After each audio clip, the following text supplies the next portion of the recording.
Ladies and gentlemen, welcome back to another episode of That's Right. This is your favorite weekly sports podcast show, Sideline Banter, and I am your host, Cooper Pose. Going with me, as always, my co-host, Weston Murphy. To my left, behind the camera, we got our producer, Spencer Steinke.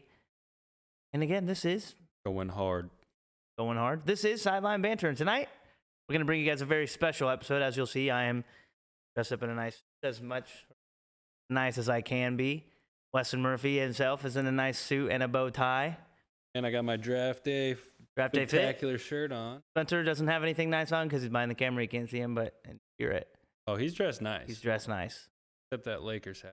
Still suspect about that. A different one every week, baby. Lakers just took an L. He has worn a different hat every week. But yes, tonight we are going to be bringing you our mock drafts, the Sideline Banter first ever mock draft show. We are very excited to bring you guys a very special episode, a very special event. We have the NFL draft coming to us tomorrow, Thursday.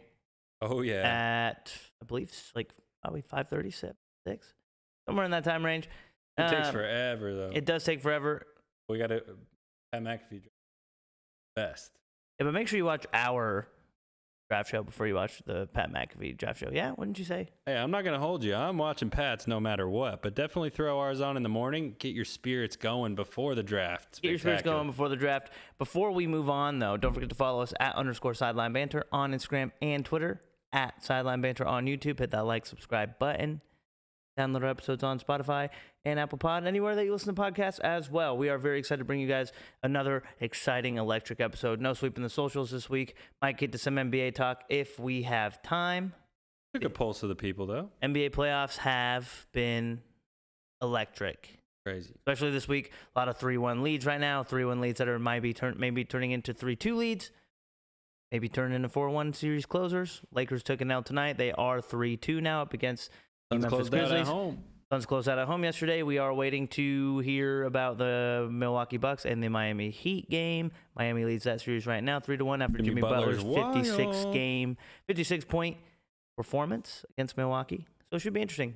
Kings and Warriors are tonight as well. Series is tied up at 2-2. Very exciting. Very exciting times right now in the NBA. Really loving the playoffs right now. Sounds like we got a salty Clippers fan in the background now.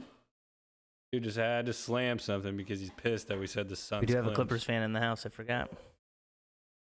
Hey, he's got a nice shirt on, though, huh? Nice shirt. A little provocative. What does he mean by all hands? Nice shirt. Evan's wearing a nice little all hands LA Clippers shirt that I got him when I went to the game in LA. But we're getting sidetracked as we usually do.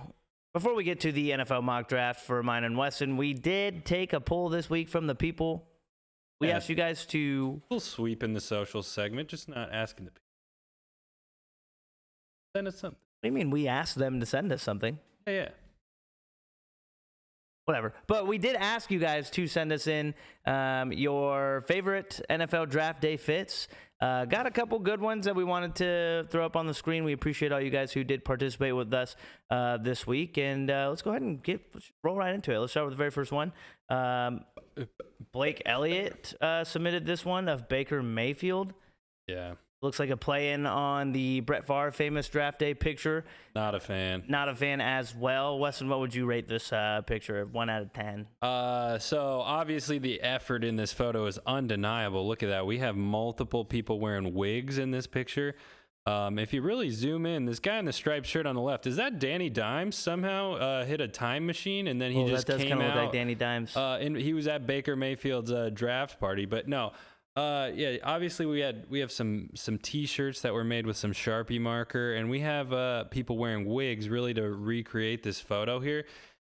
This is just far too much effort and something that you're just, I mean, it's draft day. You're pretty much celebrating the best day of your life, and the first thing that comes to you and your family's mind is to just recreate a photo. As the number one pick? And he's the number one pick going to a team that obviously we knew didn't have good success with first-round picks, let alone quarterbacks as well. Prior with Cleveland Browns, this was, ironically, the best first-round draft pick and quarterback that they had in quite some time to this point. But I'm just personally not a fan. I mean, it's cool when Brett Favre did it, I guess, because that's just a different time. But I don't know, just the social media era we're in, and you just took all that time out of what's supposed to be your dreams coming true and the best day of your life with your family, just to take this photo to like kind of ride Brett Favre's wave a little bit. Like, come on, bro. You haven't played a single down yet. Like, it just screams corny to me. Like, I don't know. Personally, thinking of me, this would just not even be on my radar or my mind at any point. Yeah, dressed like somebody else's fit. Just to do this, yeah, like, I don't know. It also, I mean, I want to know what you guys feel about the question, but it also like sparks the idea in my head. If you guys were in Baker Mayfield's position, he's obviously number one pick. Would you guys, you know, I guess not even if you're a number one pick kind of projected, but would you guys wager to say that you would prefer to stay home with your family or go to the green room and wherever the draft is? I think if I knew I was going to be the number one pick, I think I'd want to go experience that at the draft. Did he not go? No, because remember he was like last minute number one pick. Like they didn't, I do remember. It wasn't until like the day. It wasn't until like the day of where they were like Baker Baker Mayfield. Mayfield. Projected to go first round, right? He was definitely projected to go first round, but not number one pick. Yeah, if I was going anywhere in the first round, though, I'd want to be there. I would think so. Yeah, but a lot of these guys do also want to be at home with the majority of their family. Like, I have a pretty large family, I would say. I feel like I would probably want to be with them, but if I knew I was going number one, I think I would want to experience that moment. Dude, you'd feel like that man, draft. right? That's what I'm saying. I'd want to experience that at the draft. Like, Yeah, go on stage and the big lights. Yeah. I feel like that's pretty electric. Bright lights, But I do want to add, city. does this not look like B. Bush?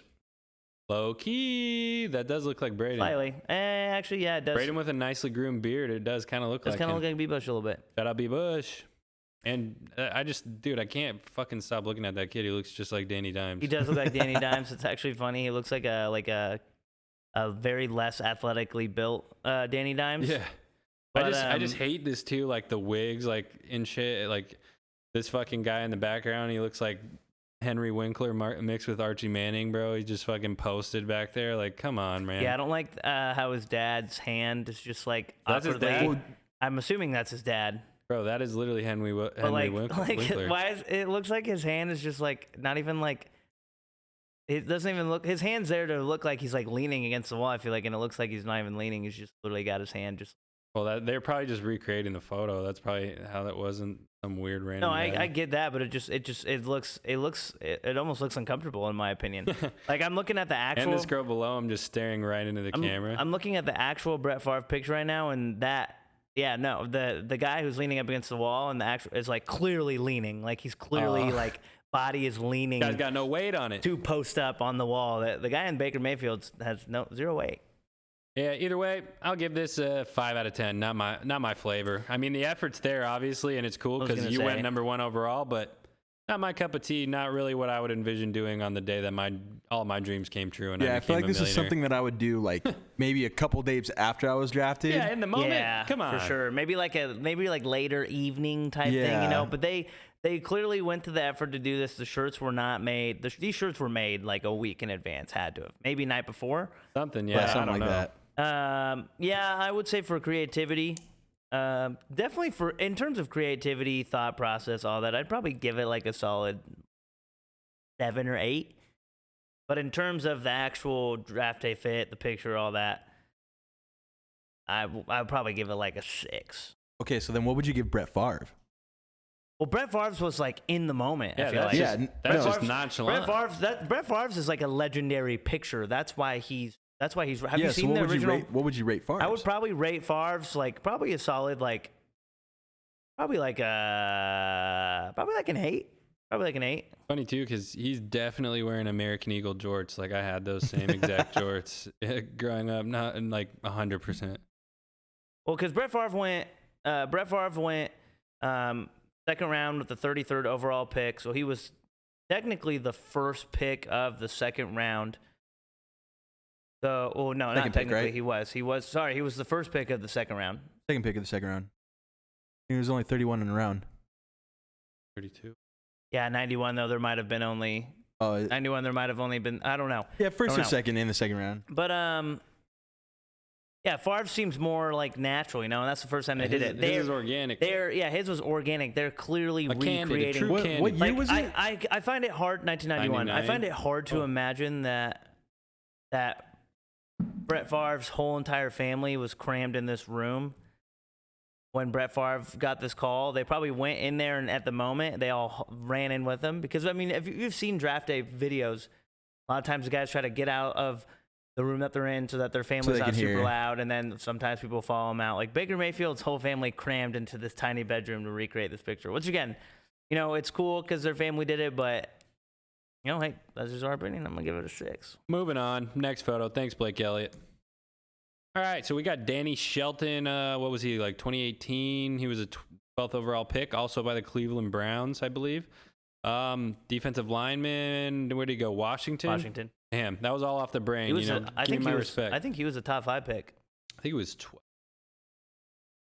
But you could be right. I think it was the year that the Browns had 2 in the first. Either way, Danny Shelton, big ass dude. He's a dog. He was pretty good for a while in the NFL. It kind of fell off, but his draft day fit. He's got the parents. His mom is Polynesian descent. She's Samoan, I believe, and his dad is Peruvian, I want to say it said, and he's wearing the lava, which is I want to say, ethnic clothing for whatever religion Samoan. I don't necessarily know. I don't have enough information about it, but either way, big drip on the fucking NFL draft carpet. I think I don't really have a strong knowledge about cultural wear in general, but I'd like to say I like the tribal look. Yeah, the print is dope. Whatever all of his family has matching, and I think it takes a guy that knows he's about to be a millionaire and could definitely fuck you up to wear a skirt and a red carpet in front of But would he call it a skirt? You think? I mean, it's a skirt / kilt, so yeah, he would call it one of those two for sure because that's definitely the vibe. But yeah, I looked up the name. It says Lava is the name. Probably pronouncing it wrong, but that's how it's spelled. I like either way. I think it's just cool that his family is all wearing matching stuff. Definitely is inclusive to his family, and he's repping his culture. So big drip. I'll give it a 9 out of 10. I was gonna say I'll probably give it an 8 or a 9. I like that him and his dad are correlating in terms of different sides of the vest. Same thing with his mom. He's matching color with his mom with the other side of the vest and the kilt skirt, whatever we're calling it. Got the big necklaces on, huh? Got that big necklace on as well, big coat as well. You can see definitely is a solid, well put together fit, very well coordinated. Dad in a classic dad mode picture. Looks like he doesn't even want to be there, but he's there supporting his son. Facts. Classic hand dad in the pocket, I need a beer for what real. What he's saying. Even the mom even kind of looks like they're a little they look like they don't get out much, but they're there for their son. Yeah, she looks starstruck as fuck. I'm pretty sure this was the year Shelton also bear hugged the shit out of the commissioner as well, which because of that, I'll give him a 10. Hey, I'm giving it a 9 just because I honestly, in my opinion, I think pants in this situation would be a little bit more complimentary of my man's figure. He just looks, it makes him look 10 times bigger than... The kilt skirt thing has to be a part of the addition of the outfit, right? You think for his ethnicity? Yeah, that's what I said. Yeah, it's a Samoan. This is their suit is what I'm saying. Oh, I don't think so. I think it's just culturally what his people wear. So he got a suit made out of it, a suit version of it. Yeah. Okay, that makes sense. Which is not very complimentary of his build, but in my opinion, and the dress shoes with the high socks. Yeah, it just looks a little unique. I actually like it. I think it looks okay. It's just it adds a little more flair to the outfit. Goes hard, even though what else would you wear though? You're not gonna wear sandals or. Honestly, if you wore some nice chanclas, some brown chanclas. Fuck that. You can't be on that. Yeah, I don't know. He might have been ahead of his time. We got rappers wearing skirts and kilts all the time now, so he was honestly doing that thing big time back then. Yeah, I like it. I like the look where you could see his socks and shoes.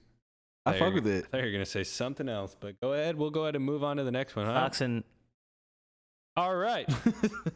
We got a classic photo here. This one was sent in by Q Swole, our guy. Go ahead and check out the Queued Up podcast. My man just launched a new podcast, and he also has an Instagram page at the Queued Up podcast. He's going to be going over music, producers. Go ahead and send your music in there for free promo and marketing. He'll hook it up and listen to your shit and see what's good with it. So Q Swole sent in a legendary photo, I think we can say. Draft day. fucking Deion Sanders primetime and really stunting that shit. He's got all gold everything, looking like a Trinidad James music video here. We got the bracelets, the rings on damn near every finger, and we got the chains galore before it was even a thing. My man got the Versace shades, definitely gold embellished. And dripping with the tracksuit, just looking like the best athlete on the planet. And at the time, that's what he was. And he got taken, what was he, 5th overall? He was 5th.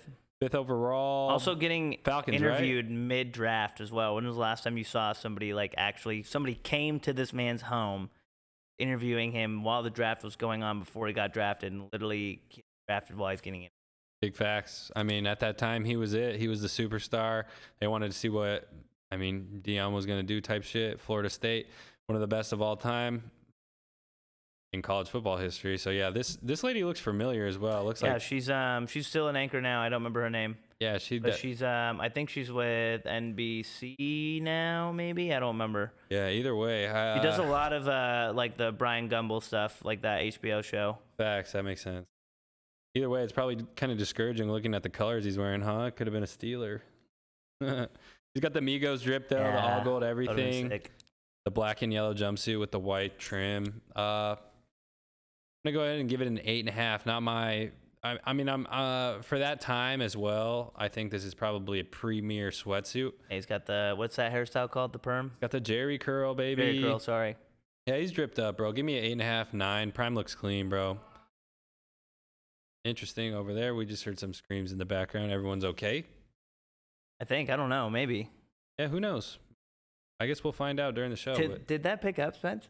I don't know. I kind of hope that's hilarious. We had some screaming in the background. Could be some frustration about that. Who knows? Prime time. Deion Sanders, 5th overall pick. Pretty sweet. I'll give him a 9. Yeah, I will give him for the time. I'll give him like an 8. I'll give him an 8.5, only because yes, he does look great for, like you already mentioned, for the time frame. Was it Big Suit era though? I mean, this could have been a better overall choice. I think this might have been pre-Big Suit era, because I feel like Big Suit Suit era was like early 2000s, like late 90s. And I was just gonna say that's actually why I definitely like this fit, but I don't like it as much as many people do, just because I feel like for me, yes, he's relaxed. He's watching it in the comfort of his home, so like obviously he's not gonna like get dressed up in a nice suit. But, like that's what I love about. I don't know. I probably would. That's what I love about the NFL draft now. Chains and are dope too. Kind of disappointed we don't have any draft pictures from like the most recent draft, because a lot of times now the NFL draft you really see these players like really nice. It's almost kind of like the Grammys, where like there's their own red carpet where they're wearing like designer suits now, designer type jewelry. shit, because they have all the designers hitting them up like, will you wear me for the draft? Exactly. So that's the look that I more appreciate during the NFL draft. But definitely, obviously, still an iconic look. The big time chains, like you said, really was ahead of its time. You see, honestly, it's like a poker card or a playing card. This picture is kind of looks sick. This picture is kind of very evident of what we see now with a lot of players wearing the big time chains, big time jewelry. There's a lot though. I wonder if he still has those. What would you think? I wouldn't be surprised. Yeah, you think so? I feel like something like that, like you don't get rid of. Keep it forever. Like you keep it forever, especially like it's a lot of your chains. draft. Because yes, he was Deion Sanders. He probably was getting paid at this time, allegedly, potentially, possibly. I'm not saying he was, but I mean, let's be real here. A lot of these big time athletes were getting paid under the table. He looks like he was getting paid. Yeah, he looks like he was getting paid. So like stuff like this is his first. Those are probably his first real big time chains. I would imagine he probably kept those. Facts. Definitely an artifact now. That shit's dope. All right, big drip from Deion Sanders. What do you think? You think it's dope, Spence? I you like hating it. on it? Yeah, for the time. And Steelers like, color is obviously whack, but other than that, hey, I mean, you could say it's Saint colors. I think it's more Saints than Steelers. Oh, okay, big drip. But no, I mean, for the time, like being in the 90s, right? Tracksuits were in. Perm definitely in, and then he's got all the chains. He looks clean. I like the fit. I'd probably give it a 9. All right, he looks like the 4th Migo, bro, for real. Here you go. I can yell, yeah. RIP takeoff. All right, we got the next one here. This one's submitted by our boy Steven Lisevsky. Dog. He submitted Jermaine Johnson. I think he was 2019, I believe, 2020. He was edge rusher selected by the Jets, obviously. I think he was a top 10 pick as well. Yeah, this was last year. Oh, last year. Okay, yeah, definitely he showed out. Like we can see over here. I forget exactly who the designer of this suit was, but they explained when he did get drafted, it was made by someone, and he wanted to have all of the schools that he played at in I believe it's the sleeve. Yeah, that's the inside of the. Yeah, the inside of the suit jacket. So yeah, he obviously went to Georgia, Florida State, and he was on Last Chance U, Independence College in Kansas. I believe he was a Coach JB season, right? Oh my gosh, that is the Independence logo, huh? Damn, Yeah. I didn't even realize that. And I think that's his high school, the other one. But yeah, he went to Independence, bro, and he was Same color. he was a dog, bro, at Independence, and Coach JB, I believe, was his coach, and he loved him, bro. He was hilarious. Mm-hmm. Then yeah, he obviously went to Georgia, showed out, and then went to finish his career at Florida State, I believe. I think the suit is dope, honestly. Yeah, I really like this outfit. I like the simplicity behind it, being that he's just wearing all black everything, and then he just gets the pop from the gold, and then it goes really well with his big ass Cuban that he has. Yeah, the gold stands out. The black is dope. I think going against the black patterns underneath. It's nothing too crazy, and as far as like him wearing all gold everything everywhere, it's just the suit jacket is the only gold, and then the rest is black and neutral. Big drip for Jermaine. I'll take this a 9 for sure. Give me that. Yeah, I agree with you. It's very simple, but it's right to the point as well. I like the tight pants and the loafers too. They're all clean. black with the loafer shoes. You already said it best. The jacket makes the whole outfit pop, especially with the Cuban. The first thing that I actually noticed when I saw this picture was It's huge. it is massive. I'd knock a But motherfucker out. I like that he has it simple with the shades, with the glass shades, Cuban link, Got the all buffs black on. with the jacket that pops. Very simple, straight to the point, like I said. But he's making a statement with it. Yeah, I like it. I think it's Hey. honestly, I'm gonna give it a 10. All right. I'm gonna give it a 10. I'm gonna give it a 10. First 10 of the day. I probably wouldn't even get it anywhere close to that. Oh, you're hating. I'm not hating. I just think it's too simple. I mean, it's very but clean. you don't want to be that guy. Yeah, but I mean, it's a good looking suit. Don't get me wrong when I say this, but I wouldn't give it more than a 7. Like, I would feel like a 10 if I was wearing this suit anywhere. I mean, opinion. yeah, he looks good. He'd feel like that. I feel But like a 10. to me, like That for everything smile. that I've seen, it's nothing too crazy. You know, he's got I don't know what those shoes are. I've seen those so many times. Hey, they're just Cuban classic links. loafers. Yeah, dude. no, What do you I'm want not. from I'm the not guy? saying it's bad, What do you but want it's just from it's me? I've seen it so many times. What do you want from me? It's just for me, it'd be a 7. I've never seen the suit jacket though. I've seen the outfit Suit, yeah, underneath suit without jacket's the suit jacket. very unique. It's a good looking suit jacket. Does kind of look like a bumblebee of sorts, but no, I mean it's not. It's not. flowers. Maybe Yeah, I he guess. thought he was dropping to the Steelers. Yeah, I don't know. It just what's up with it's the a two good looking back-to-back suit, somewhat but it's just close? not. It's not a 10 for me. It's not really a super high rating. I give it a Alright. 10 7. because this is just kind of the style that I feel like that I would go for. Draft Yeah, day. you're a Steelers fan.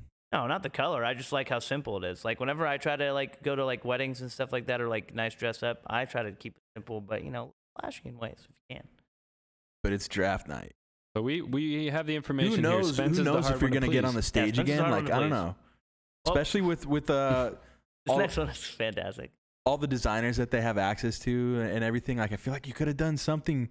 I bet a big designer You made know, that. I don't know. I feel like it's a little too simple for my liking.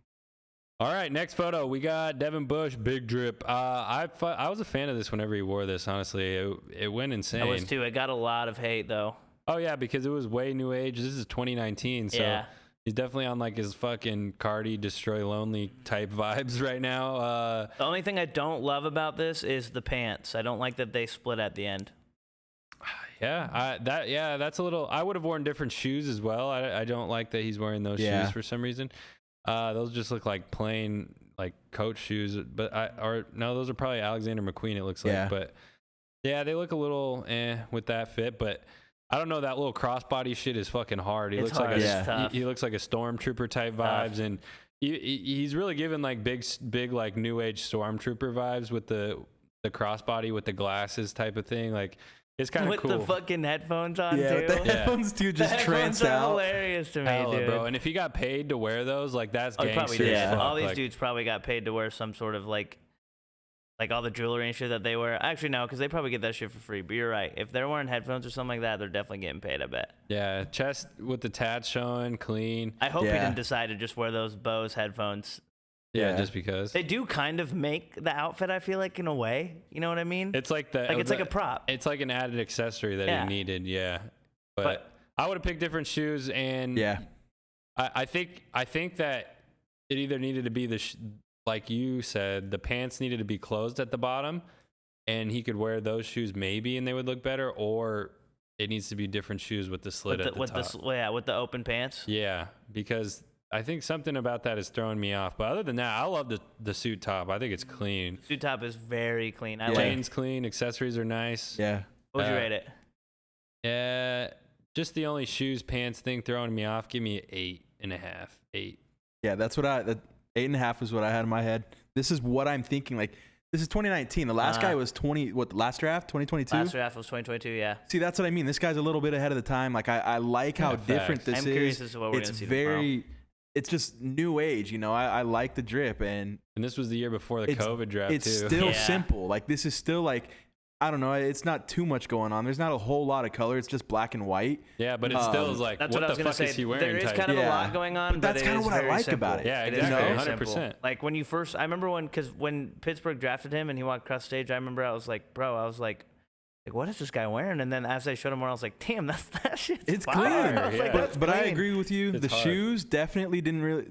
Something's not doing it for me, huh? No, didn't do it. No. I think if you have the open pants, if you had different shoes, I don't think the open pants. I'm not hating on. Bro, I kind of like it. I don't hate the open pants. I just think there's something I don't like, because I think y'all know it'd be hard if he was wearing the skeleton forces, the white on blacks. Ooh, those would be kind of tough. Though I would like that better for sure. That would look hard. Still think some kind of dress shoe. Like I don't know. I feel like.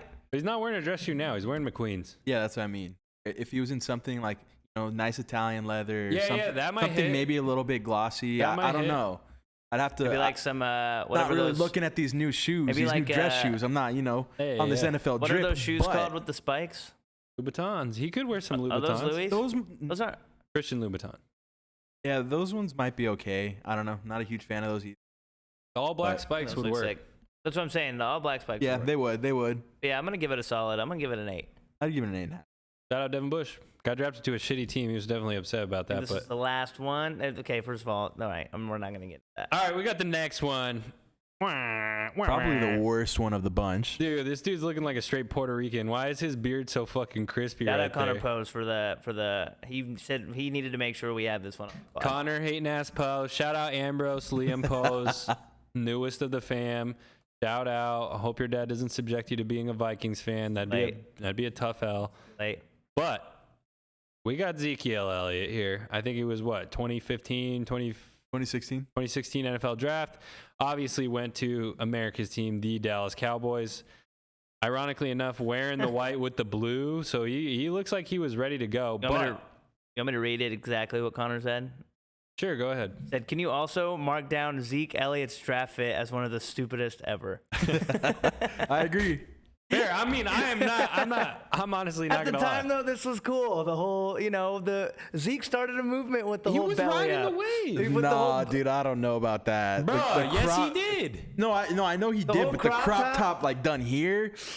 I don't know about that. But he was. At definitely this time, though, started. Zeke was like on top of the world. Yeah, he was at Ohio. National championship. I think that was they won his senior year. I'm pretty sure. Yeah, so they won the national championship. He scored touchdown with the crop top on. Yeah, because this was the year I'm pretty sure they like walked over. It was either that year or his junior year, but that was the year they walked over Bama in whatever bowl game was before the national championship. Yeah, so he's on top of the world getting drafted to the Cowboys, bro. This was his shit. He had to ride the wave. Oh yeah. I mean, either nice way, beard lineup and everything. Dude, he looks crispy. He doesn't. Hey, he's probably 20 pounds lighter in this picture than he looks is now. Nothing like he looks like now. No, I understand. He went like through a lot. He's got the he's got like the double short piercings on his suit nose. The short suit. I understand that looks clean. This though, cutting off like right out your stomach, like he didn't even cut it off. I don't think it looks like he just rolled it up. Yeah, I don't know if he wore it. I think he did this for the red carpet only. I don't know if he wore it for. He didn't. I fucking know. I'm gonna look, but I hope not. I don't think he wore it in for the rest of the draft. But for the photo I feel like he had to. No, he didn't. For the photo op, it does what it needs to. I'm not a big fan of the outfit in general. I mean, it is Cowboys colors, which is cool if he had an inkling that he was going I don't really there. like the shoes either. Yeah, loafers I'm not really a big fan of. They have the tassels on the front, which I think is not really my vibe. The white pants are just giving me like daddy's boat money type vibe. Like I thought the same thing with the shoes. Actually, that's funny you say that. You say that. yeah, and then I just don't like the white bow tie with the. I'm not a fan of the Bro, outfit. he had to have Man said he known. looked He had to Puerto have known Rican that with he the was crazy going. He's fucking Puerto cut. Rican with that fade. He bro. had to Dude, have it's known so that he sharp. was. It's so clean. Okay, well, he definitely didn't have it rolled up during. Yeah, this was for the photos. He bro. had to have known he was going to Dallas because his suit matches way too good with He knew. the Cowboys hat. I think we were hyped and holding as fuck on that. and holding up the Cowboy. Like, dude, this honestly, He's the first running back taken in the first round. Like, I hate to admit it, but if he didn't roll up with the draft picture of him actually getting drafted, I give him like a 10 because he looks Dallas Cowboys way too much in this. It picture. does look sick. Like he looks way, even though it's not the Bro, exact he took same a picture tone. with his parents with Yeah, the like fucking that. rolled Yeah, up. I hate that. Yeah. Nope, not good. Yeah, this photo is not good, but the draft photo looks The actual sick. of him holding the jersey, it honestly looks like a great outfit. It looks like it's meant like it was. It looks like it was meant to be. It Yeah. might be meant to be still. He might come back. Either way, I'm giving that fucking fade in the beard lineup. That's a 10, bro. Whatever fucking New York barber he went to, it went stupid on his ass. But the suit. Whoa, yeah, whoa. Come on, boys. Whoa. Come on, grow up here, okay? Anyway, He did really take a picture with his parents like that, though. That's incredible. not a fan of the suit. I'll give that like a 6.5. I think with different shoes and pants, it could have been a better combo. He gives me some regular I just white don't- pants and a strong blue suit or blue shoe. Yeah. Yeah, those pants do kind of give me like Old Navy vibes. You know? They're like Dockers, like Yeah. let's go on the fucking boat. Like I don't like the shoes with the tassels either. yeah, fuck I don't like no. the shoes. I'm gonna give him because of the draft day picture that saved it. I'm gonna give him like a 7, maybe like a 6. This picture right here is 6, but the draft day picture, the actual draft picture, I'm gonna give him a 9. Yeah, I didn't see the draft picture. I'm just 5. Hey yo! All right, boys. What are you guys wearing if we're getting drafted? What are you guys wearing? What designer are you guys hitting up? I'm probably going straight to Christian Dior or an independent designer, and I'm I was like, gonna make me say, something Kid sicko Super. mode. Kid Super. Kid Super would make a crazy draft fit. That would be crazy. That'd be sick. Or go to fucking hit up Ass Pizza, and I'm like, bro, I need the Dude, most Ass Pizza would be dope. insane shit ever. But But yeah, he'd Kid probably- Super would be a hitter. He probably bro. would not have the suit ready for you. Wouldn't in be on timeout. time. Wouldn't be on time. It would not be on time. It'd be three weeks late. Yeah. 3 years late. I would 3 probably. years later. I was gonna say. I'd probably do like Kid Super would be sick. I don't know too many independent designers, but I'd probably Yeah. either go to somebody like that or like maybe like Burberry or someone like that. You know, get a Alright. nice suit made. But I would probably try and keep mine simple. I would kind of do something like Wear a full Burberry print suit. full Burberry print suit would be outrageous. That'd be crazy. What about you, Spence? I don't know. I'm just thinking Would right you hit now. up Genie Bus and get a nice little Lakers custom suit made? No, I'd probably get some more Dodgers. That's so much more LA. It's like that. Hey, did you see they lost tonight to the fucking Pirates? I Raise didn't. it. Well, okay, we're 1-1 in the Raise series. it. Damn, Whatever. bruh. Dude, Like, Cooper's just acting like he's a fan now. He's acting like he Because follows he's all watching Pat Pittsburgh McAfee sports. and they're talking about the Bucks now, so he has a reason to support. well, So- and I'm not gonna. I already told you guys I was kind of trying to get into baseball, and now the Pirates are actually good, so I'm jumping on the bandwagon. I don't give a They shit. ain't fucking good. Back.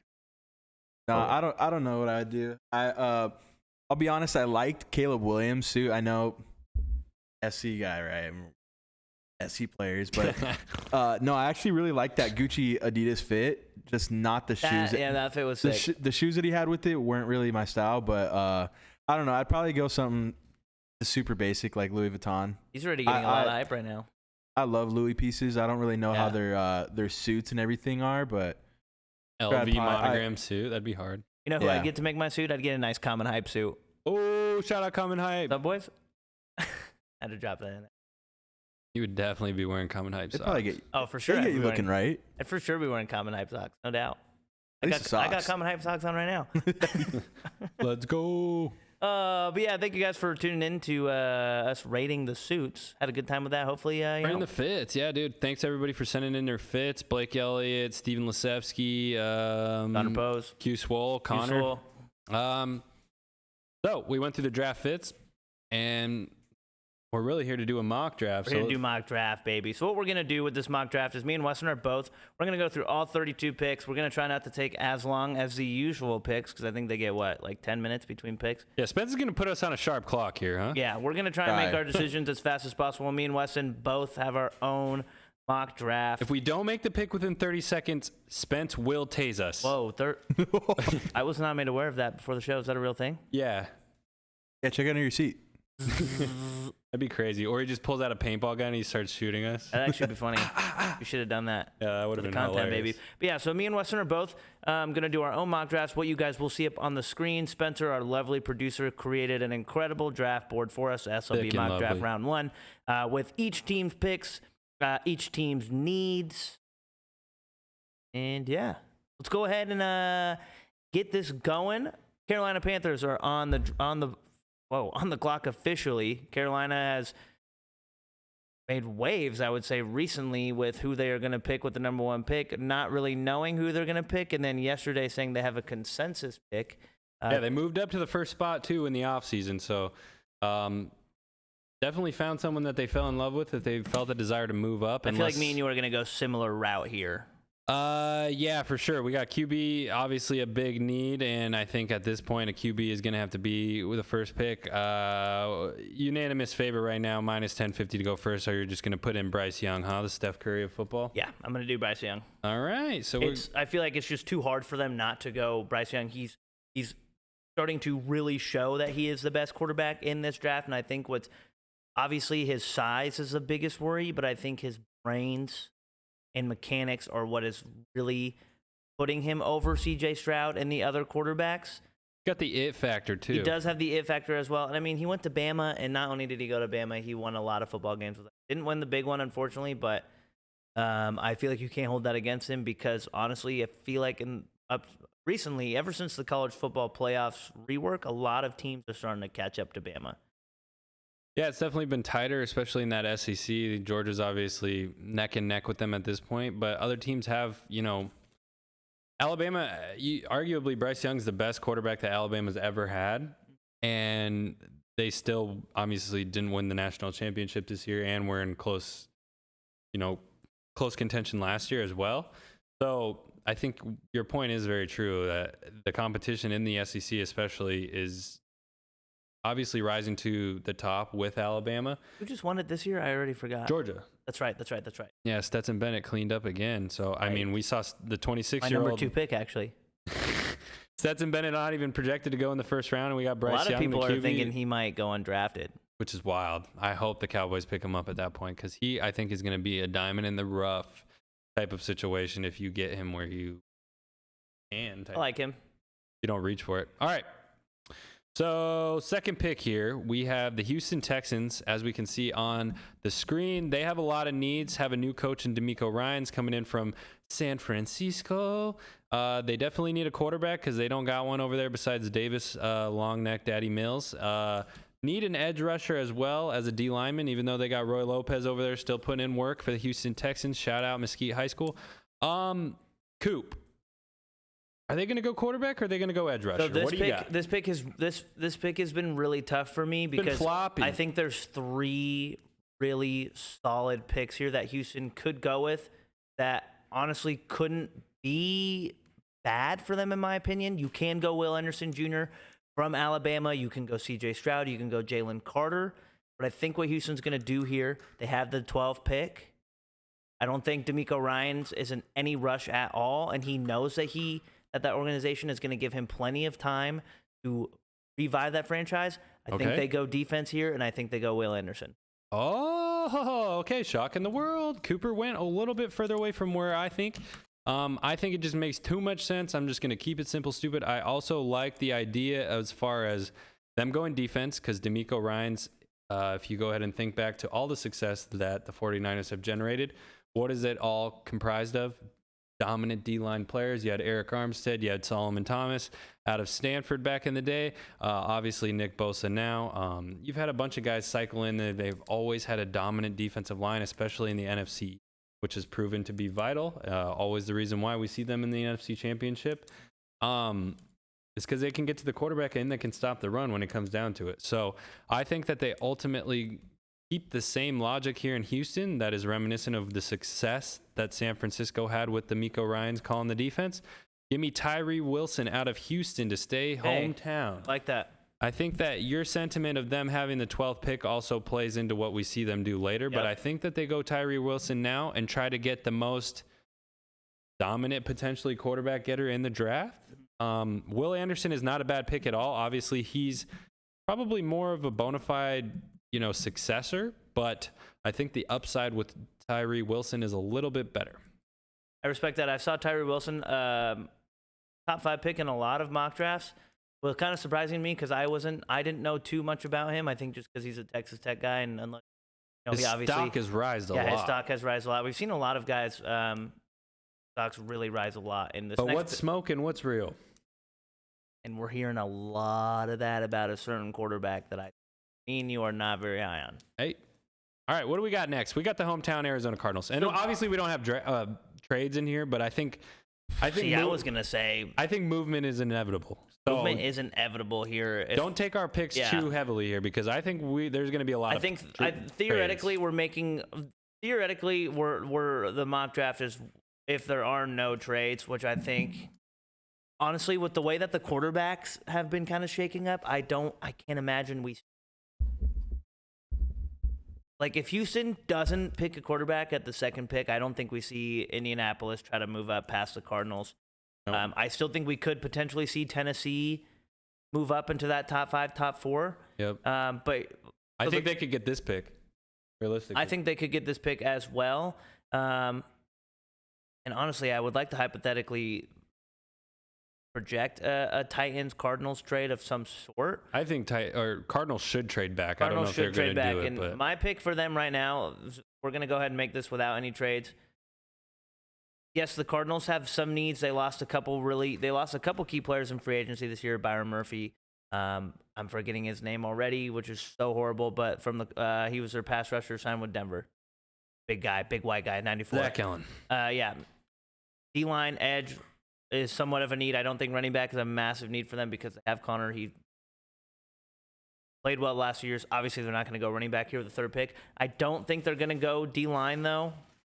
And I think that the Cardinals are going to go ahead and they might shock some people. They're going to, they just signed their quarterback to a 5-year, $240 million deal. I think they're going to go Paris Johnson Jr., offensive tackle from Ohio State with that 3rd pick. Alrighty. That's what I like. And he's a guy that a lot of people have been talking about teams trading up for. Even Pittsburgh, a lot of people have been saying Pittsburgh's one of those teams that might try and trade into the top 10 alone for him. So I wouldn't be surprised. He's one of the best offensive linemen in the draft, if not potentially the highest rated offensive tackle in the draft, other than Peter Skoronski from Northwestern. Yep. But I just think, the Ohio State guy, big body, Paris Johnson Jr. All right, Coop. Well, I'm going to go ahead and ride your wave here just because I think with the new general management that I hope that they begin to listen to Kyler's beliefs as far as quarterback goes. I got a saltwater taffy here, so bear with me. But let me get one of them, Spence. I want to go ahead and agree with Cooper's sentiment here. Kyler Murray came out and said that he is really, really in favor of Paris Johnson out of Ohio State. Big fan of him, and I didn't even know that. Yeah, all the guys prior that Kyler has suggested to the organization, they didn't end up drafting, which is both CeeDee Lamb and Creed Humphrey. Both all pros. So I think the Cardinals finally listened to input from Kyler Murray and go ahead and take one of these guys that he's really in favor of. Obviously, you signed him to the big contract and he's coming off an injury. Go ahead and do what you need to. Just solidify him with a new GM in place and a new head coach that likes to throw the ball. That's explosives. Can't do that unless you protect Explosions. Can't do that unless you protect the guy. So I'll go ahead and take the same pick as Cooper. Paris Johnson, Ohio State. Sorry. Next pick is interesting because this could be anybody. This literally could be any of the 3, even 4 quarterbacks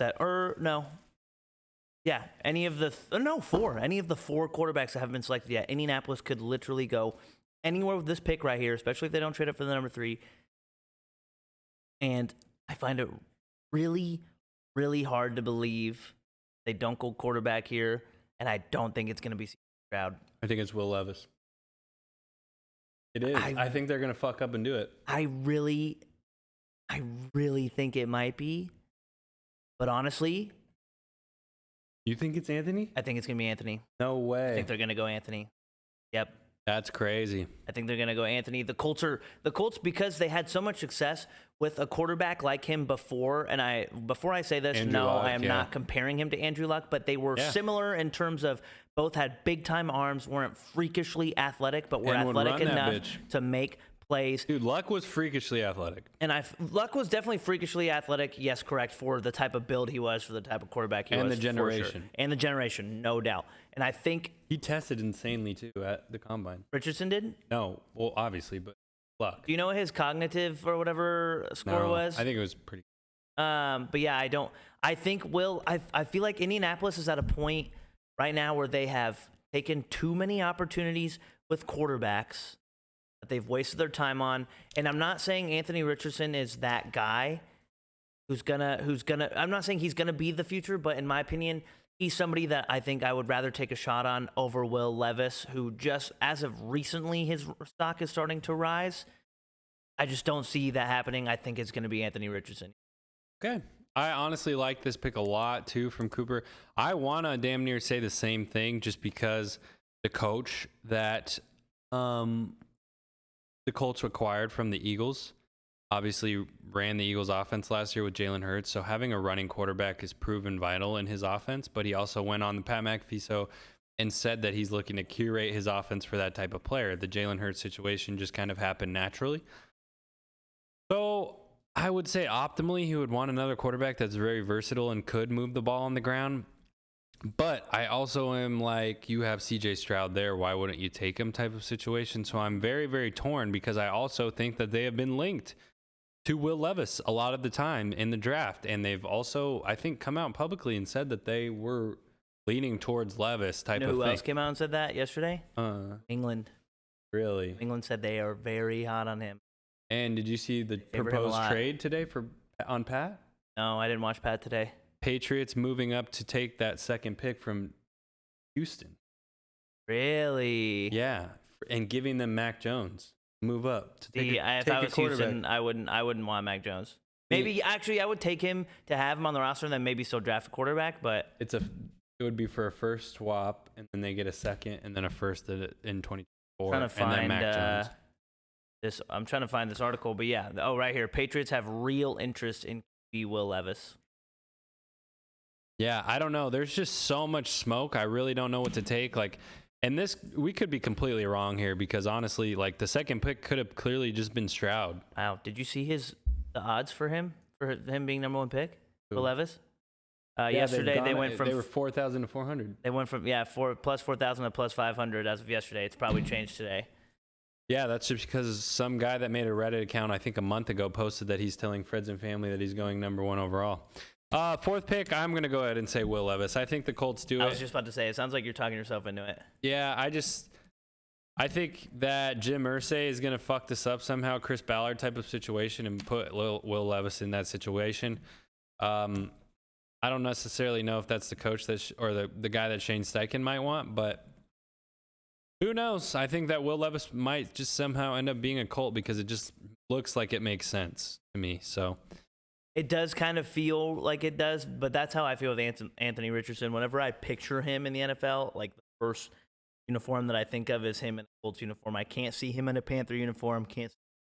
Yeah, I don't know. It's tough. But this is what's so interesting about this next pick as well. I already know who I got. They've already made it clear that I think that they'll pick him. Really? Okay. Well, I was going to say this next pick is interesting to me because Seattle, to me, is another team that really could do anything. But if I had to, this pick took me some time. I really had a hard time figuring this out. And I think that Seattle's going to get lucky because of the recent scrutiny and news that's been coming out about this player. And a lot of people were thinking he was going to fall a lot deeper, but I don't think it's going to happen. And I think Seattle's going to go Jalen Carter here. Yeah, I already filled mine in as well, Jalen Carter. It was already come out that I believe Peter Schrager released it that he's not anticipating to go outside of the top 6, which means I think that Hasn't taken a visit to a team outside the top 10 either. We talked about that. And yeah, outside of the top 6 thing came out, and I think that they're using Detroit as a backstop because they already have information within the organization about Carter. And apparently, I believe this was per Michael Lombardi, that they said that it would have to be a 3-way consensus between Sheila Fordham, Dan Campbell, and the GM in Detroit to all agree on Carter, and they don't foresee that happening. So I think Carter, that was strategically placed as a backstop. Lions won't pick him if he did fall there necessarily, so they just say that because they anticipate going at 5. I think it's a no-brainer. Available literally after the top 5. Sometimes the top 5 picks, it really does turn into best available. 100%, but I think Jalen Carter was a player that was anticipated to go number 1 overall until all of this bullshit off the field happened and him showing up to the pro day out of weight or out of shape. And I think Seattle kind of knows that, and they've taken risks on players before. Obviously, had Marshawn on their team the whole entire time, who was kind of a liability. I think it's a perfect guy for Pete Carroll to get into that environment and kind of work him into living in Seattle. And that just seems like a place where players, I mean, Josh Gordon played there and was pretty good to be able to, have his problems and perform there. I think Jalen Carter gets in there and gets his head right. Jalen Carter is my 5th pick. Yeah, so we have the same one for 5. But we got the Lions next, who is just really interesting. They also have the 18th pick. Lions obviously coming off the best year that they've had in franchise, for a long time. New coach in Dan Campbell, obviously going to get another draft under his belt, and let's see what he goes ahead and do here. Cooper can't copy me on this pick because he already took him early on. I think that Will Anderson is a classic Dan Campbell player from Alabama, coached by Nick Saban, and the type of guy that would be perfect to have on the other side of Aiden Hutchinson and would wreak havoc on that division, even though you got no more Aaron Rodgers in there. So having that combination of, young stud defensive linemen who can go get the quarterback, the best quarterback that you're going to have in that division is Kirk Cousins right now, I think. So I think they could prove to be game changers, and Dan Campbell's going to recognize that and go ahead and take Will Anderson. So Detroit, I have been in a little bit of a struggle on because I feel like obviously we have one of their biggest needs, tight end. I don't think they're going to go tight end top 6 like that. So I think we're going to see, they did just get rid of one of their first round cornerbacks that they took. I believe he was a top 3 pick. Okudah? Yep, Okudah. And yep. I feel like Miami or Atlanta Falcon now. I feel like Detroit is set in all stages except for the tight end position and cornerback. So I'm going to go with Devin Witherspoon here out of Illinois. Interesting. Okay, yeah, that's a really good pick. Obviously, they got rid of Jeff Okudah. They picked up, I think it was Mosby or Mosley. They got another corner as well. The guy from the Steelers, Sutton, right? Yeah, Cameron Sutton. Yeah, so they loaded up in the DB room, and I think, a really good pick. Adding Witherspoon pretty much solidifies them as one of the better rooms in the league. Having that type of talent and depth after losing, your number 1 guy. So, super good pick. I definitely agree with that. Could be a potential happen. All right, so we got the Oakland Raiders next at 7, a team that has a storied draft history of doing, very suspicious things. Wrong thing. Yeah, I think optimally with the 7th pick, it would have been really good for them to get a guy like Paris Johnson. If he did slide, which we could definitely see happening. And I think that's a really, really good option for them if he is available there for them, because they need someone to protect Jimmy G. Obviously not a mobile guy. And if they want to make it far in the playoffs, or even get to the playoffs, win games this year, they need to protect the quarterback. And I think Josh McDaniels knows that's a factor. Obviously, I don't think that there's another tackle there high enough to really get at 7. So I think they take best available. I think they make a very Raiders pick reminiscent of what they would do in the past. Get the best, most intriguing athlete available, which they've done for years. Go ahead and get the free range, hard hitting defensive back out of Oregon. Played 2 years at Colorado and then played his last year as a junior at Oregon. Came out early, ran a 4.38, 6'1", really, really good ball skills, rangy. Christian Gonzalez, Oregon defensive back. I really like that pick a lot. I think Las Vegas does go offensive line here, and I think they're going to go Peter Skoronski. All right, Skoronski, Northwestern. Yep. No, yeah. Sorry. Oh, nothing else? Nope. Nothing else. All right, Skoronski. Skoronski's honestly, he's transferred into the NFL as more of a guard. I think he'll end up playing guard just because he has short arms. But he's a very, very vital asset on the offensive line because he can play center as well as guard and tackle. So I think it's going to be a really good type of player for Josh McDaniel to use, and is reminiscent of the type of lineman that him and Bill would draft in New England, those key players that can move all across the offensive line if there is a guy that goes down. So I think that's a really, really smart pick looking at it, honestly. And I could definitely see that happening as well. I think Skoronski's definitely a guy that is valued high in that first round now coming out of Northwestern. So next team we also have is someone that doesn't have very good success in the draft. Yeah, both teams back to has back. made a lot of misses as of recently. The Atlanta Falcons with the 8th pick.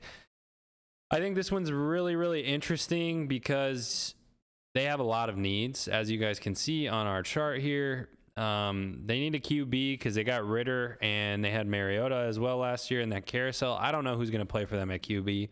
They need an edge rusher. They need linebackers. They obviously got Jeff Okudah, like we said, but still need DBs. They've done what they needed to solidify the defense, though, in the offseason, I think. They added a lot of depth and added a lot of players through free agency. So that makes me want to lean offense in this situation. I think I'm going to do it, man. I think that this is going to be the team. We've seen them have a carousel of running backs in the past. They haven't had a real good solidified running back in a long time, and we haven't seen a first-round running back go since, I think, Zeke. So I think I'm going to go Bijan. Hey, Najee went first round. Okay, yeah. So not top 10, not top this 10. high. So I think I'm going to go Bijan Robinson out of Texas. I think his stock has risen tremendously. I think this is a team that relies heavily on the run game, and they've been known to do that. And we have Arthur Smith, who's obviously calling the shots there, used to Derrick Henry, knows what it's like to have a workhorse running back, how important that is for a young quarterback, especially a quarterback that might not be all the way there offensively. They're going to keep rolling with Ritter or whatever they may do as far as maybe drafting a quarterback later on. I think a running back here plays really, really well for them, especially if Bijan proves to be the game changer that everybody thinks he is. So give me Bijan Robinson out of Texas. So I was kind of leaning towards Atlanta going offensive line here as well, because I think they are going to stick with Ritter for another year, and I think you obviously would like to build your offensive line around a quarterback that you are trying to make as successful as possible. With I can see that too. Skoronski being taken off the board as well with Paris Johnson, there are still some pretty well offensive linemen on the board. Derek Jones is the highest left, or at this point is the best rated offensive tackle. Excuse me, but I don't think they will go offensive tackle. I think they're going to take their chances at getting another edge rusher. And this was where I was kind of having a difficult decision because there are a lot of really good edge rushers, I feel like, in this draft. And I think they're going to go Miles Murphy, defensive end from Clemson. I think they haven't had a very strong pass rushing presence since Claiborne's 1-2 years that he had with them. And when Freeney played for them for a while, they've been kind of trying to find a pass rusher through Vic Beasley and I believe his last name Tark from UCLA, McKinley. Tack McKinley. Yeah, Tack McKinley. So yeah, I believe they go. I think they go Miles Murphy here. All right, nice pick. I definitely like that. 9th pick for me, no brainer, in the same state, already taken by a Cooper. I got Peter Skoronski. I think he goes to the Bears, team that needs to shore up that offensive line. Obviously always needs weapons there in Chicago, but they've done what they needed to in the offseason, I think, to acquire receivers, getting DJ Moore. Obviously have Claypool coming back on his second year, full year in the system. Give me Skoronski, offensive line out of Northwestern. I'm going to go, same thing, offensive line, but I'm going to go Broderick Jones from Georgia. All right. They got to get Jalen Fields some protection, especially they traded out of the number 1 pick, clearly saying that they're going to stick with Justin Fields for another year. So they got to build that offensive line. It was not very great last year, so I'm going Broderick. All right. Alrighty. Offensive lineman out of Georgia. I like that. He'll definitely be a pick later on in my draft. Got the 10th pick here. The NFC champion Philadelphia Eagles out of the NFC East. Don't want to see them succeed. Want to see them miss the pick here. But I don't know if they will, dude. We'll see. I think that they go big swing here and try to get a game changer. This is a team that lost some players on the defensive line and has always really comprised their their makeup from the defensive line, drafting Brandon Graham in the first round back in the day out of Michigan. Obviously, Fletcher Cox. They've always, Hassan Reddick out of Temple. They've always comprised their defense out of these, good defensive linemen. And I think this player took a year off, but he shot up the board, and I think he's going to get good word of mouth out of his buddy, also on the defensive line in Philadelphia, Jordan Davis. Give me Nolan Smith out of Georgia. Ran a 4.3 at the combine, and they have been linked to him a lot throughout this process. I think they go ahead and take a chance. Seems like the type of thing for Nick Sirianni to do. Make it a big dick play here. Go ahead and go get Nolan Smith out of Georgia. So I think that yes, as Philadelphia, they have prided themselves on the interior on both sides of the ball. I think both sides, their defensive line is getting a little bit up there in age, but I think they're going to ride it out one more year. A position that we haven't seen consistent out of Philadelphia in recent years up until this year with CJ, but he is now gone with Detroit. So I think Nick Sirianni and the Philadelphia Eagles try to solidify the safety position, and I think we see them take Brian Branch from Alabama. Okay, Brian Branch. I love Brian Branch. I love me some Brian Branch. Does everything out of Alabama. He can cover slot guys. He can cover on the outside. Definitely he'll hit a motherfucker. He'll come downhill. He'll fucking blitz, tackle for loss. Reminds me a lot of the Honey Badger. Dude's a dog. I think, and you've said it best, he's a dog. I think he just fits that mold that Philadelphia is trying to build and is building with the defensive side of the ball and just with their team itself.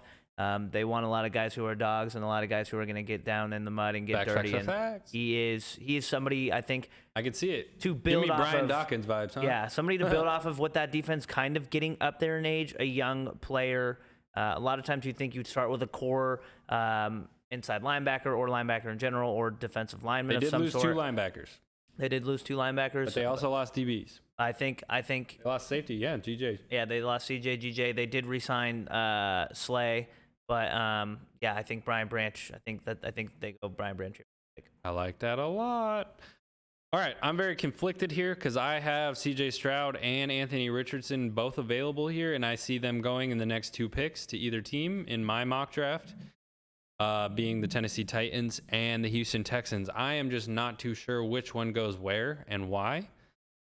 I am very conflicted just because we saw, what was his name? Malik Willis out of Liberty go to the Titans not too long ago, and he did not end up panning out. Yeah, they're done with him. Reports are coming out that they're pretty much, they don't have confidence in him whatsoever. And he is very similar as far as being a good athlete and not as proven.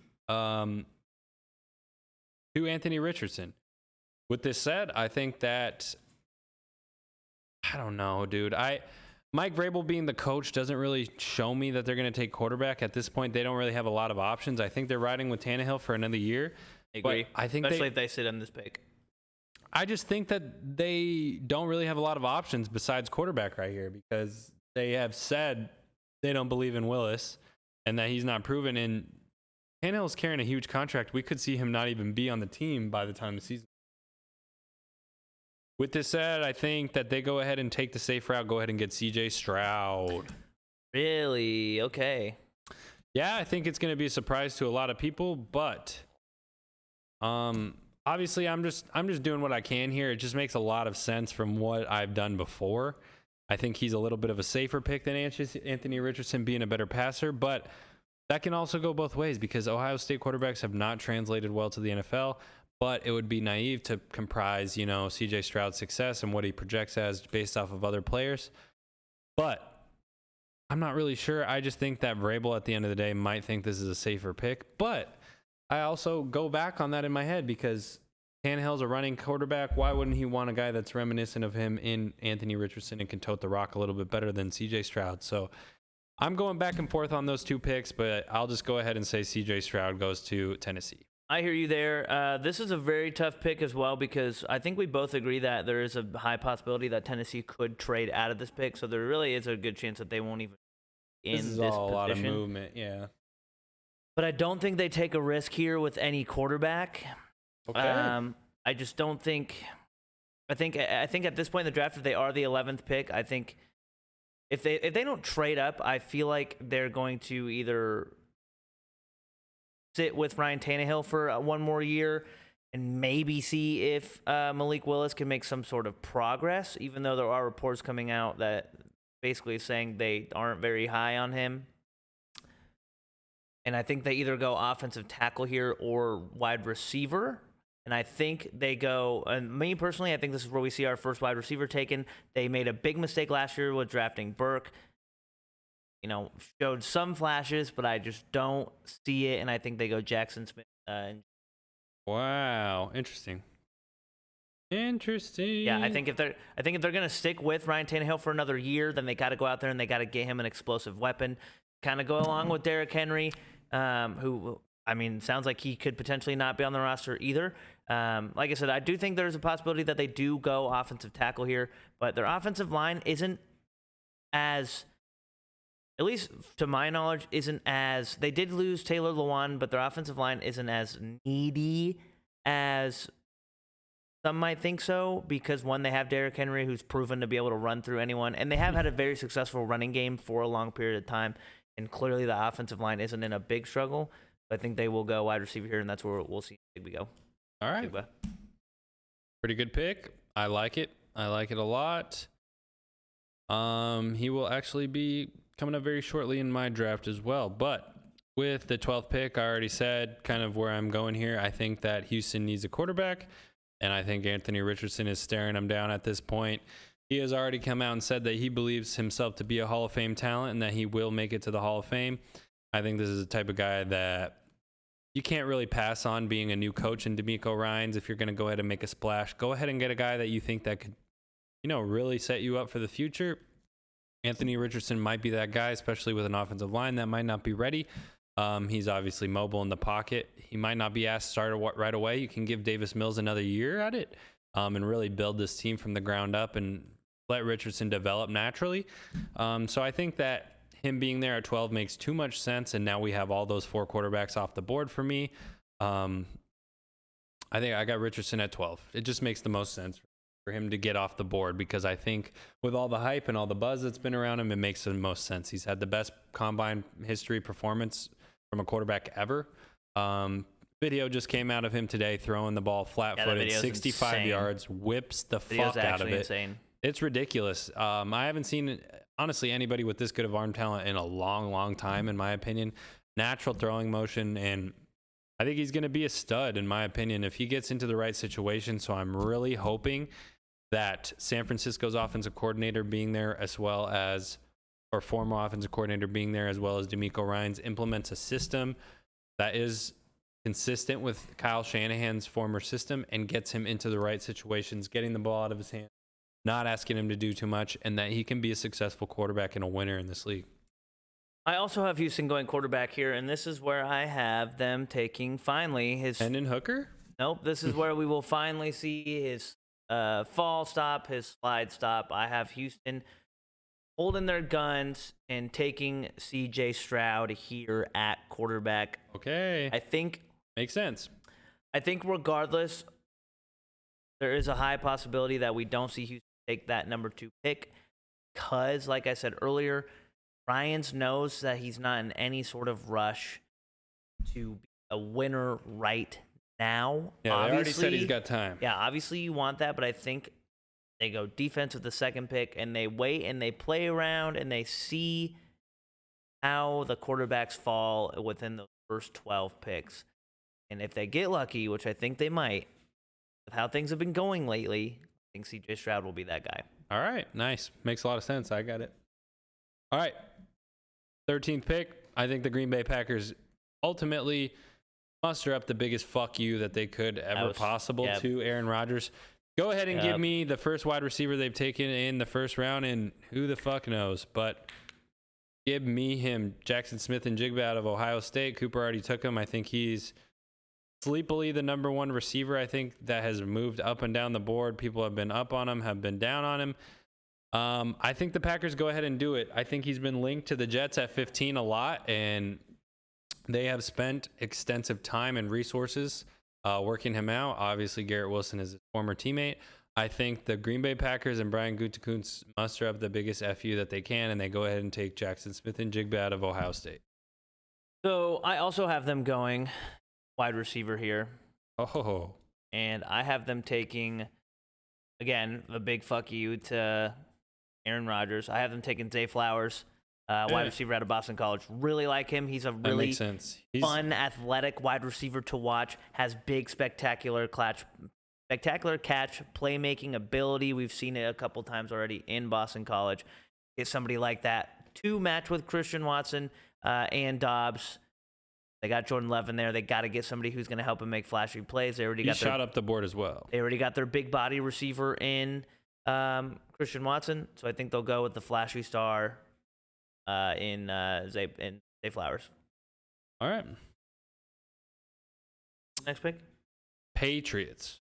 I'm not really sure because Bill Belichick is probably the hardest coach to get a pulse on as far as what he's thinking. And what players he's kind of looking towards to get.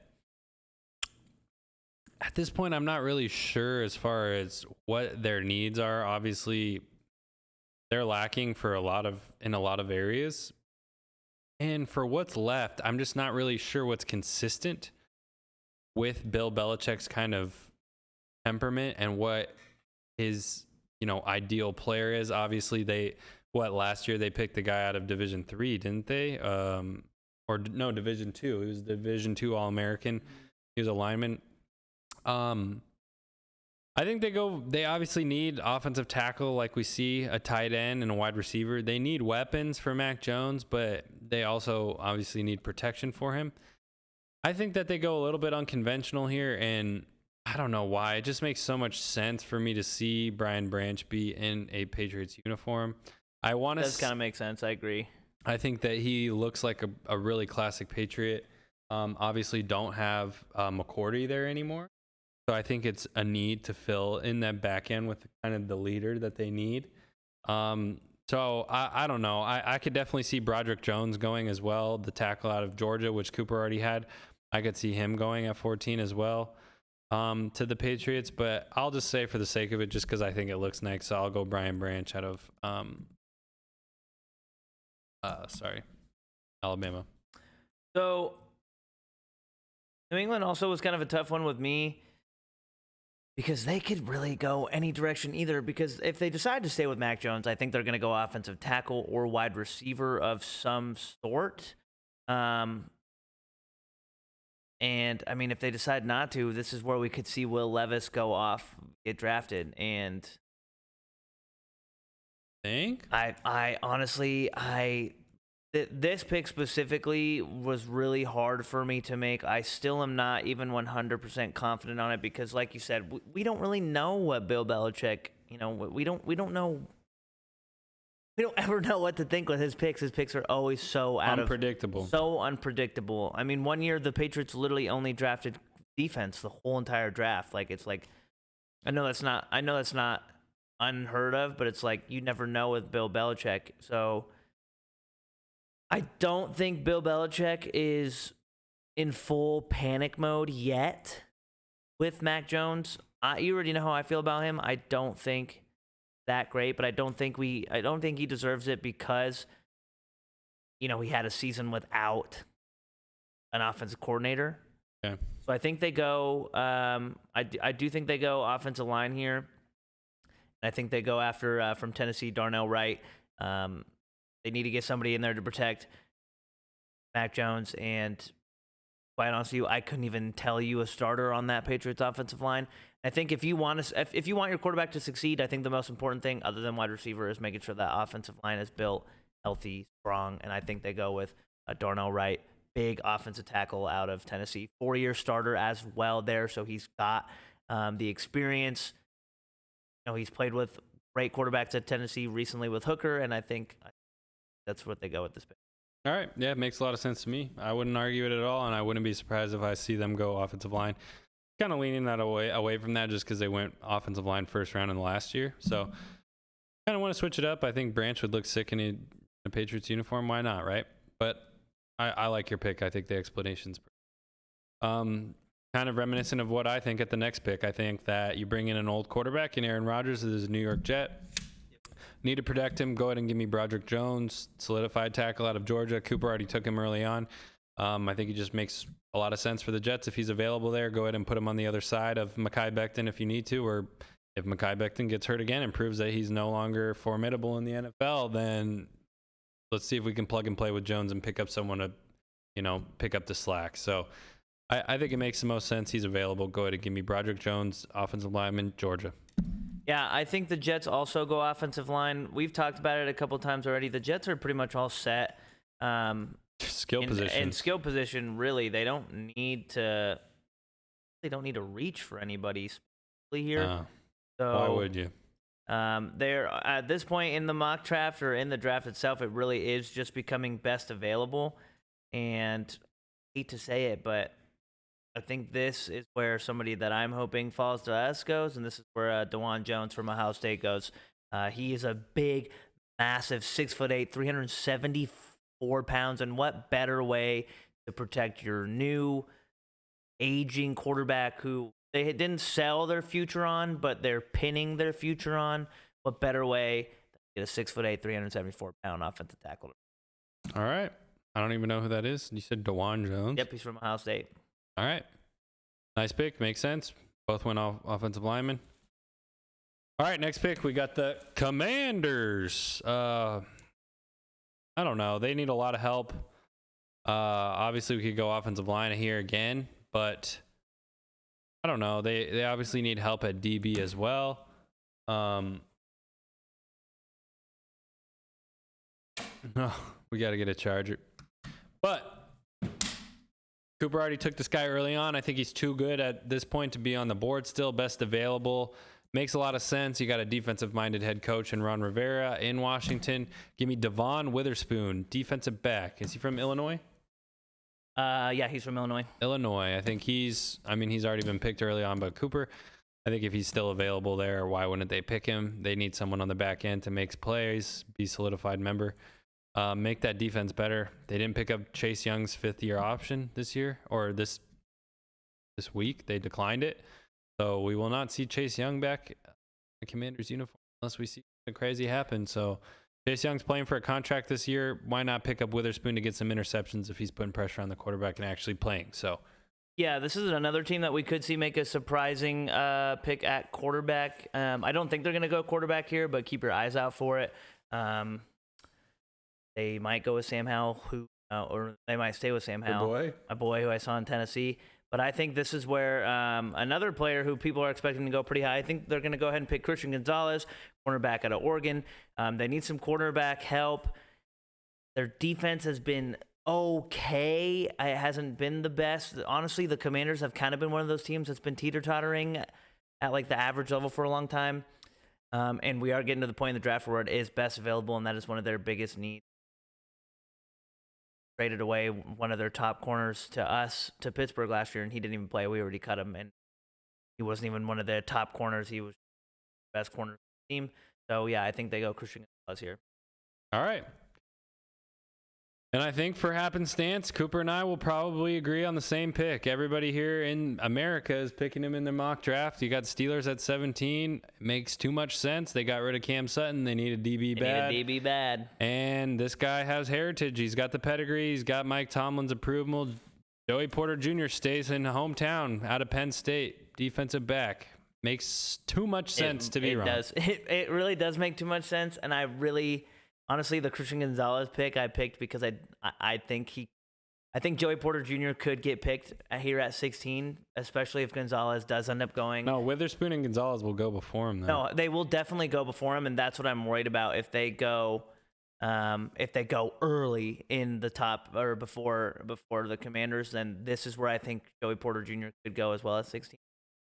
Just say it. You know you're gonna say it. I want Joey Porter Jr. I hope they go because if they don't go him, it's either gonna be Jordan Addison, which I don't think we need, or an offensive tackle. We need a corner, and we haven't had like a big name corner really in a long time, or like a solid corner in a long time who's like cornerstone of our team since the early 2000s, late 2000s Steelers with Ike Taylor, Deshae Townsend. So I think they're going to go Joey Porter. Nice.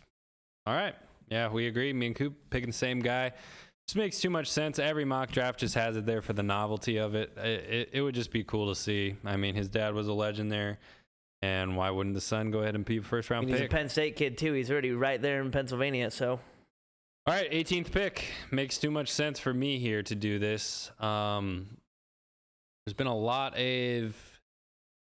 This is a really, really deep draft for tight ends. Dan Campbell, head coach of the Lions, former tight end. This is their second first-round pick. They already went and got the defender of their dreams, Will Anderson, in my mock draft at 6. Why not go ahead and get a tight end to replace TJ Hawkinson here? I just think it makes too much sense. They're a team that likes to run the ball downhill. They have 2 running backs in the stable here. We got David Montgomery as well as, what's his name from Georgia? Running back. DeAndre Swift in the backfield for them. So why not get a tight end that can also catch passes, threaten people on the edge as well as block down in line? I think they go ahead and go get Michael Mayer out of Notre Dame. Kincaid out of Utah has had a lot of buzz. Could also be the pick there, but I think they go ahead and get Michael Mayer just because he has a little bit more blocking potential. I really like that pick a lot. I want to go tight end here too, just because I feel like a tight end, it's going to be hard not to see a tight end go in the first round, but I don't think it's going to happen. I think Detroit's going to go here. They do need some D lineman help.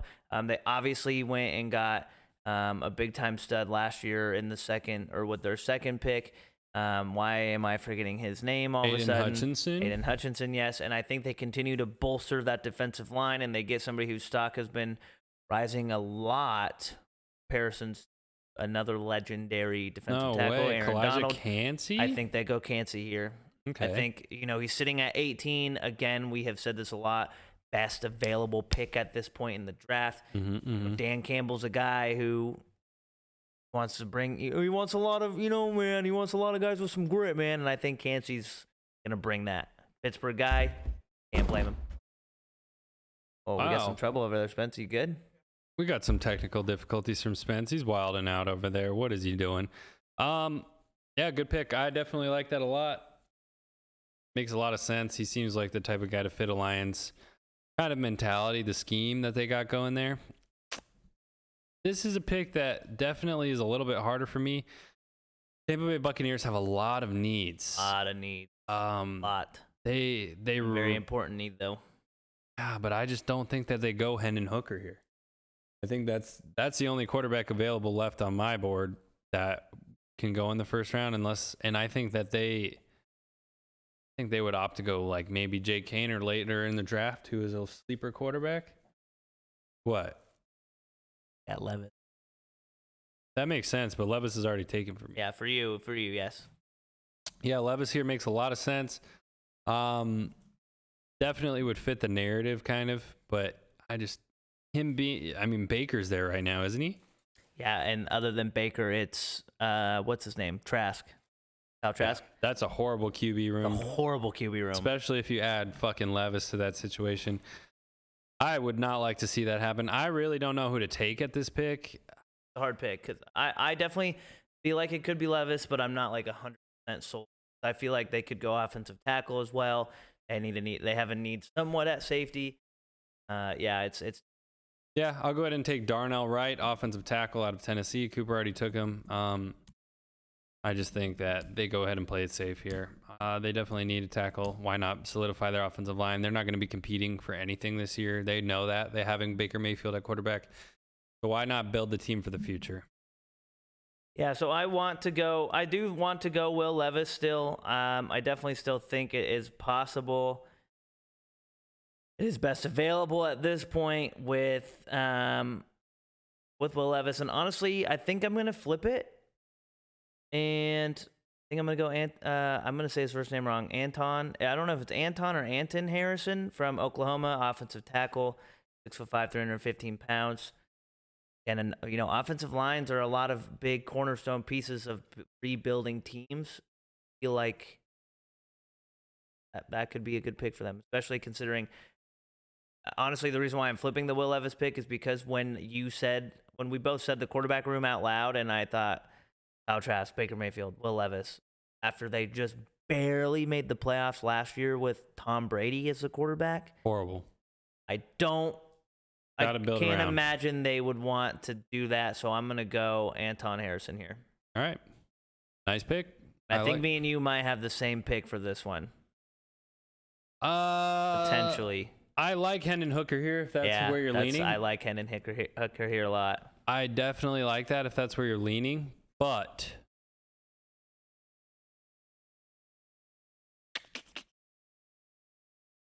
lost it. Who was? I'm already gonna say, I'm definitely going Hooker here. Okay. The only other thing that I could see Seattle drafting at this point is an offensive lineman to protect Geno, since they just signed him to a 3-year deal. But also, I feel like Hooker it's almost hard not to pick Hooker at this point, Seattle. Can't remember the guy that I want. We'll be right back with this commercial break. But yeah, no, I just think Hooker is going to be the guy here. They could really go offensive line.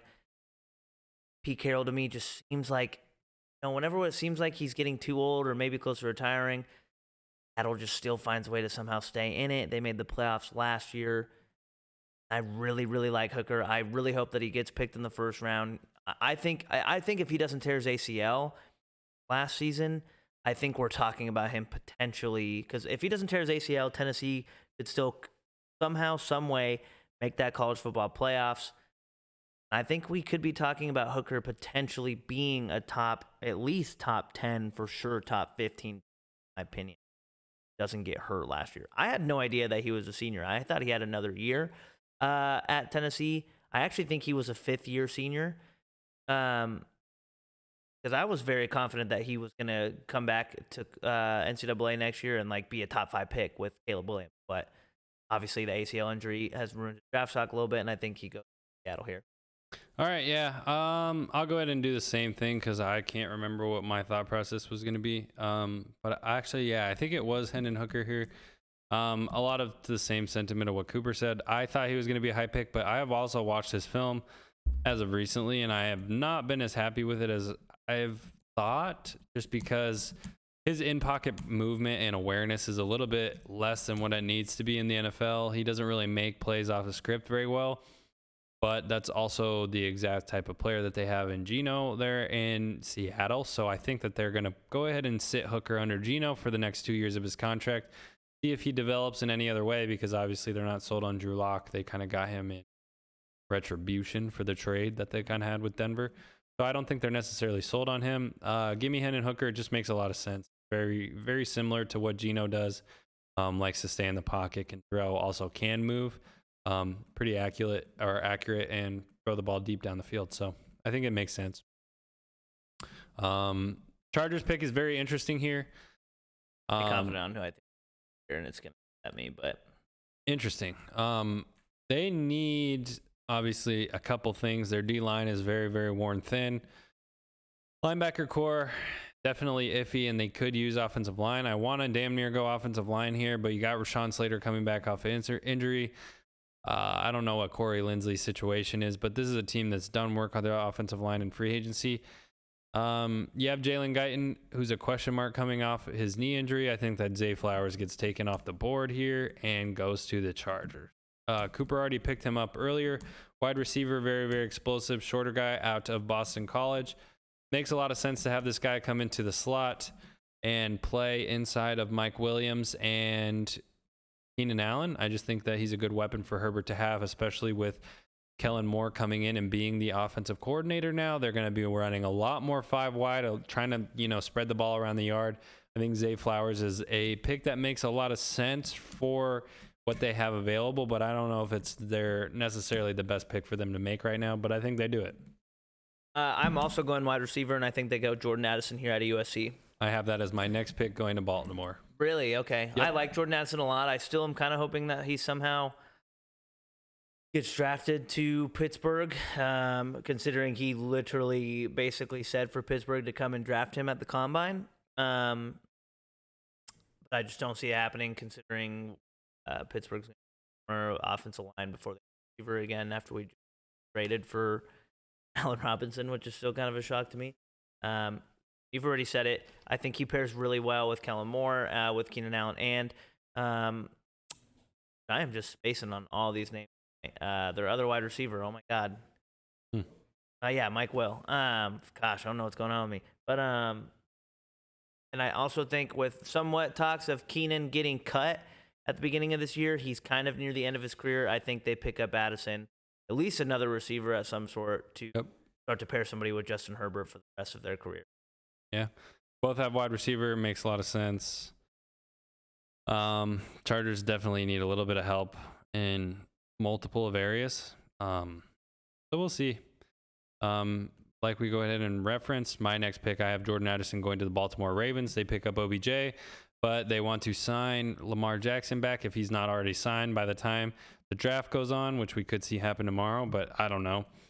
I think that they go ahead and get another wide receiver to entice Lamar Jackson even more to come back. And this is a team that desperately, desperately needs weapons, especially if they're going to make a push at all in the AFC North with a division that is pretty loaded and is going to be a tough battle no matter what. This is a team that comprises themselves on defense and will probably heavily draft defense later in the draft. But I think right now they put priority in front, try to please their, MVP quarterback and go ahead and get a wide receiver. They go Jordan Addison out of USC. So I am thinking Baltimore's going to go local here, and I think they're going to take Deonte Banks, cornerback out of Maryland. They already have Marlon Humphreys at cornerback. Obviously, he is, I would say, considered one of the top corners in the NFL, but I wouldn't say he's a fantastic cover corner, at least in my opinion. He has his moments.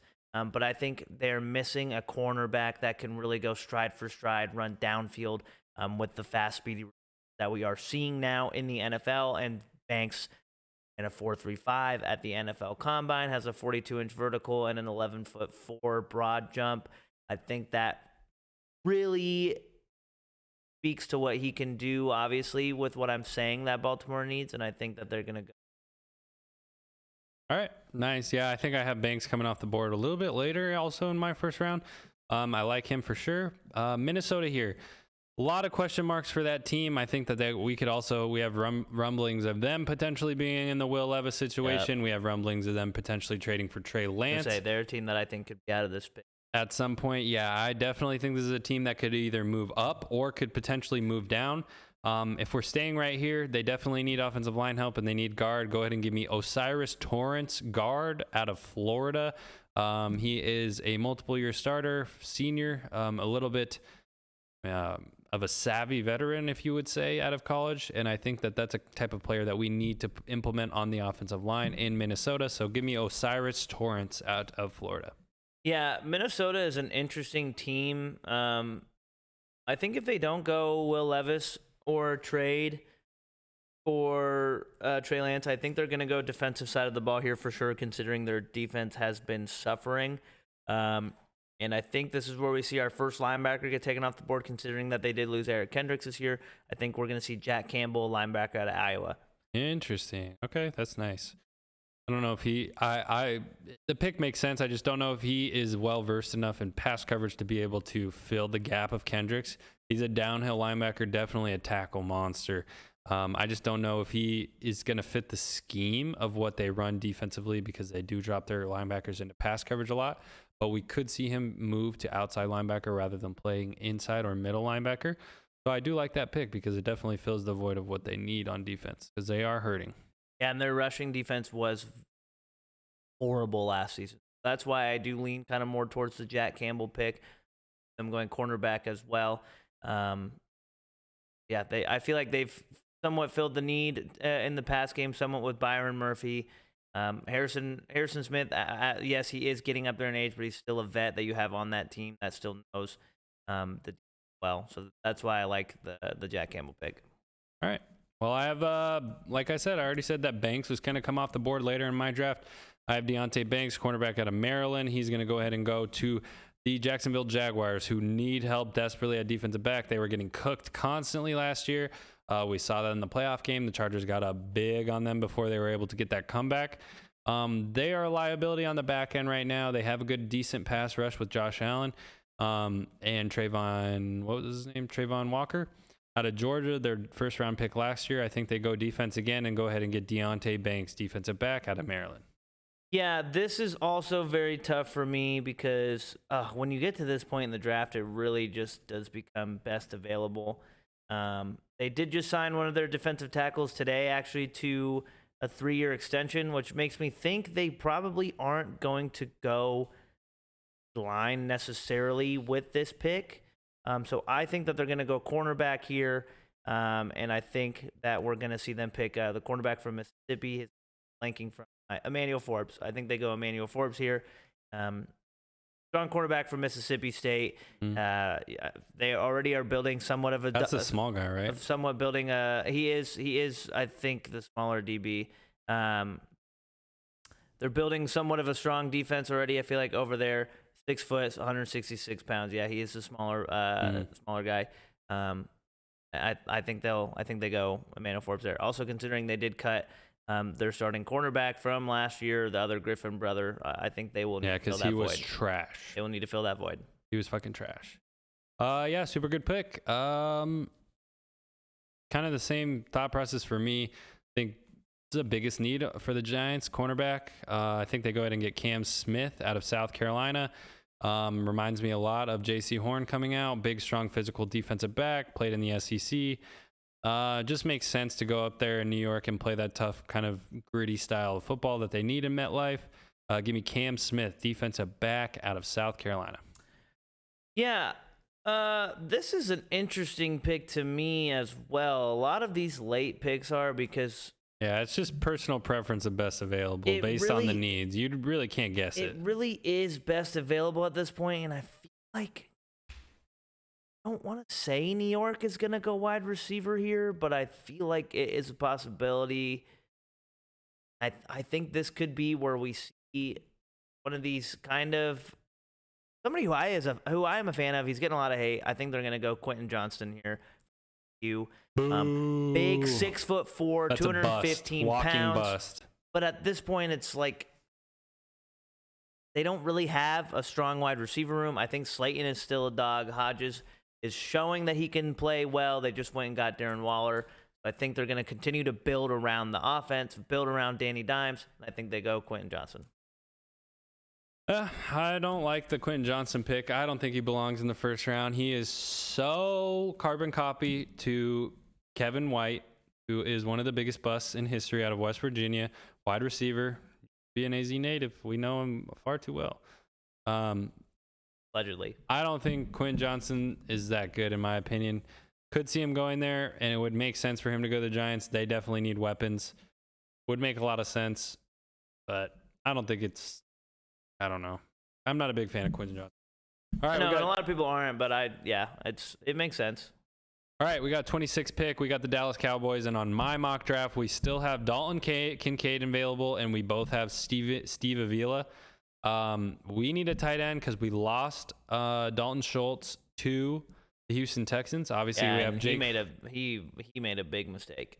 Yeah, he made a big mistake. I don't know why he did that, but we still have Jake Ferguson, and we still have Peyton Hendershot at tight end. So I think that we are kind of chilling at tight end and confident with what we have. With that said, I think that we go ahead and solidify offensive line.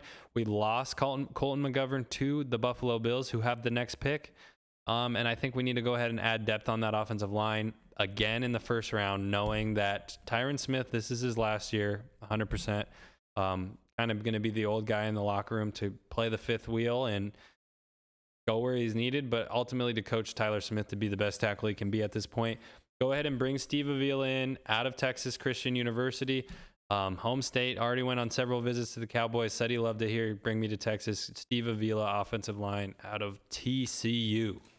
I think Jerry Jones continues his trend of wanting to have an electrifying offense and building the best offense he can around his quarterbacks.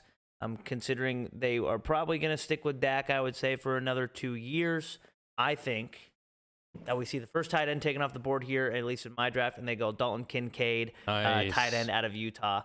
Really like his playmaking ability. He kind of reminds me of I'll Dalton. be happy with either. He kind of reminds me of Dalton Schultz. He's Very not similar. He's not the best blocker, but he's more explosive. he can make plays blocking if you really need him to. It might not be as consistent as you want out of a tight end.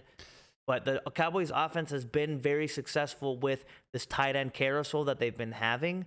And every single one of their tight ends, at least from what I've seen, you can probably correct me, they're all somewhat average at blocking, but they're great downfield threats or receiving threats. And I think they're going to keep that trend up, and I think they're going to go on Kincaid. My devil's advocate point to you is, yes, I think tight end is a very, very heavily positioned, but I straight away, because I like Dalton Kincaid there if he's available, but I think if we do have that pick and we do decide to go tight end, because of what you said, we're going Darnell Washington. Okay. And that we will plug him in as our swing offensive lineman, knowing that Tyron Smith is no the longer guy from gonna be Georgia, there. right? Yeah. Yep. 6'8", monster out of Georgia. He can make plays too. But he's a blocker. Yeah. He's already said that he's a 6 offensive lineman, and I know that's something that's really tantalizing to Jerry and that he would like to have on our team. So I would not be surprised if we do end up going tight end, if it's not Dalton Kincaid, if it is Darnell Washington, just because of like what you said, the blocking potential is there. So it wouldn't surprise me, but I guess we will see. Next pick, we got the Buffalo Bills. 27th pick. I think that they go ahead and get Vest available here. They do need a little bit of help on offensive line. That's available for sure. I think that we saw Von Miller go down last year, who is what they brought on to be their pass rush, the guy that they needed to close out games at the end of the year. And this was someone that they missed significantly when he went down. And in my mock draft, this guy slid, and he is very reminiscent to me of a young Von Miller. So go ahead and give me Miles Murphy out of Clemson with the 27th pick to the Buffalo Bills. That's so funny because I think our picks. Where do you have Wilson at? Tyree Wilson. Number 2. Okay, I have Tyree Wilson going to Buffalo right here. Okay. He slid far. He slid far in my draft. Yes, he did. But I have him going to Buffalo here. Okay. Yeah, makes sense. I mean, edge rusher makes a lot of sense for them. They need Von Miller is not going to be there much longer. Might as well get a guy in there to take tutelage from Von when you can, and maybe see if you can make a monster before he gets out the door, because Von's going to play his game this year, obviously coming off the ACL injury, but he's the type of player in the locker room to lead a young guy to success. I think it's very integral to have a young guy learn under Von if you can have that, especially a place where he's happy like Buffalo. All right, we got the team in the AFC that is just looking up at the Kansas City Chiefs, fighting, begging. Yep. What can we do to get to the next step here and make the next step to really press the Kansas City Chiefs? I think there's a team that knows what they have at quarterback, need to do more to solidify the offensive linemen. Go ahead and Anton Harrison Jr. out of Oklahoma. Cooper already picked him early in the draft. I think he's the best available offensive lineman. Another guy that you can go ahead and swing and plug and play. Maybe train him at multiple positions so that we can get the most available out of him, because we do have offensive line right now. But I think another in the door to protect Joe Burrow, the guy that you're about to pay millions and millions and millions of dollars to, just makes too much sense. Give me Anton Harrison. I think it's obvious that they could go offensive line here. I think that because they just traded for Orlando Brown. They still have that left tackle that they drafted last year, who they haven't traded yet, at least up to my knowledge.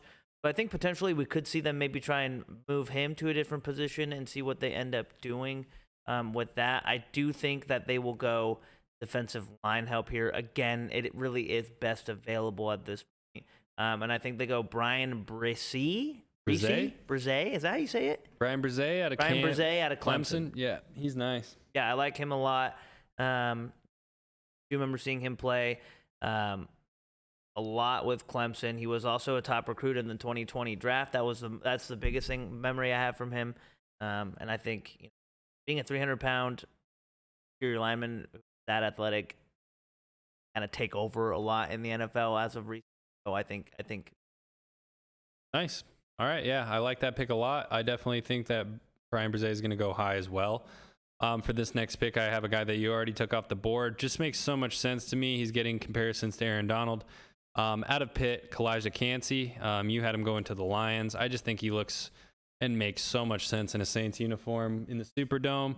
Kind of, I think, a perfect pairing maybe to go with Cam Johnson and Marcus Davenport, or not Cam Johnson. Cam Jordan and Marcus Davenport. I don't think a D lineman helps or hurts on the Saints in the Saints situation at all. Hopefully get that defense back to what it once was. Put pressure on the quarterback in the Superdome. Give me Kalijah Cansey out of Pittsburgh. I think New Orleans also goes defensive here. I think they go Lucas Van Ness, defensive end from Iowa, with Cameron Jordan kind of getting up there in age.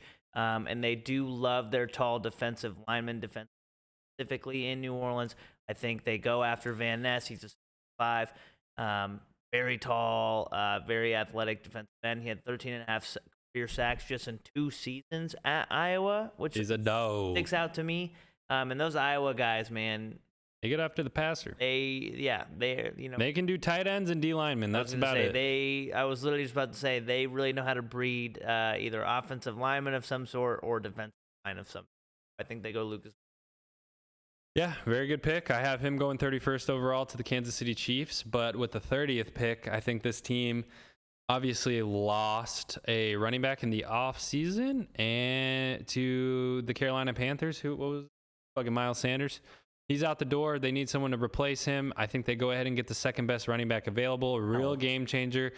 Very reminiscent of Alvin Kamara. Go ahead and give me Jahmyr Gibbs out of Alabama. 2 running backs picked in the first round. I think they go ahead and make the splash play. This guy could end up being better than Bijan Robinson, in my opinion. Balance is there. He can catch the ball out of the backfield. Extremely good acceleration. Gets up the field, turns the corner quick. I think this could be a great pick, and it just makes sense for me to Sirianni to see him and Jalen Hurts in the backfield running that zone read option, putting a lot of pressure on the edge. So, this to me is where we maybe see. I had such a hard time with this pick because I really don't think Bijan's going to go very high. I think he's going to be one of these last 2 picks. I, for some reason, feel like he's going to go to Kansas City because that's just how it works. I could see him going here too. He already won my draft, so I think this is where we finally see Bijan go, and I think Philadelphia drafts him, pairs him with Jalen Hurts, makes that offense only more explosive than it already is. I really hope for your sake that this isn't where Bijan goes. I know, dude. But I think He already said that that's the quarterback he wants to play with most. Who, Jalen? Yeah. Yeah, it makes too much sense. If he slides 100%. It makes the most sense to me. But I feel like they might, if they really want him that bad, they're going to move up to get him. Who, Philadelphia? Yeah. You think so? Yeah. Just because they have 2 picks. They might because they do have, honestly they could. And Philadelphia is a team that I feel like he has so much hype. I just don't think he can slide that far. Yeah, Bijan. That's the thing. I agree with you. He does have a lot of hype, but I think it's more the NFL still. I don't think is ready to accept that the running back is that important of a position, regardless of how talented the player is. He is probably the most talented, most put together running back, at least into my knowledge. And I know Najee to me is very talented, but Bijan's got the most hype around him as a running back since probably Zeke, in my opinion, in the round. So that's why I do think he could. He does have the potential to go top 10, but in my opinion, I don't think the NFL is ready to admit that. True. All right, 31st pick. I already gave it up. At this point, I can go either Brian Brzee or Lucas Van Ness. I think that Brian Brzee would be great to go ahead and learn under Chris Jones and kind of take the teachings of him, play alongside him for a little bit, and would make all the sense in the world. For whatever reason, I'm just going to go Lucas Van Ness just because this is a team that is consistently playing from ahead and a team that needs closers down the line to go ahead and sack the quarterback when they need a stop. And I think this is a guy that's going to be coming after Joe Burrow for the next 5 to 10 years. Go ahead and book it, Lucas Van Ness. Yeah, I think that Kansas City really honestly could go either way with this. Obviously, they have the very last pick. I am very curious as to what they're going to do here. I feel like they could go offensive line because they did trade Orlando Brown. Their offensive line in years past has not been very good. So I feel like I just don't see them not going offensive line to close out this first round draft. My only problem when I got to this point that there's really not very many big time name guys left. So it really is going to be best available here. But I still think they're going to go offensive tackle here. I think that they are going to go with Cody Mauch from North Dakota State. Close out the first round. The bruiser. And the toothless ginger wonder. Yeah, I just think they need to get somebody to really protect Mahomes. I feel like he's going to be somebody who's going to kind of bring that tough, hard-nosed football playing attitude. Go out there and, security guard. Yeah, makes sense to me. Why not protect the best quarterback in the NFL? Literally. Cool. That was a mock draft, baby. Yeah, that was fun. That was a good time. I'm looking forward to doing more of these. Thank you guys so much for tuning in and watching our first ever SLB mock draft show. Comment what you think. Yeah, you guys we think of our appreciate it. picks. Me and Cooper, we're pretty consistent, but we didn't match on everything, I think. There were a couple, honestly, while we were doing this. Yeah, you said some stuff that I was like, oh, that makes sense. There were a couple, though, that while we were in the middle of doing this, I almost had to kind of like change and pull up some research real quick and be like, wait a second, but like just what the placement of some of my guys, placement of some of your guys. I will say, I can't imagine how we did this mock draft. We've been working on these for maybe like 2 days. A lot of these guys are working on these for a long time. I can't even imagine how like these ESPN analysts who like the draft is like their life. Yeah, but too much thought kills it. Yep, you can 100%. kill yourself overthinking it. So, I would definitely say I kind of overthink some of the pick last second. Like, I ultimately can see CJ Stroud going 2, and then, the initial prediction of all the quarterbacks going early in a line. And like we already said, there's going to be some movement. trades. There's going to be a lot of 100%. But, your boy Tooley's in the draft too, Spence.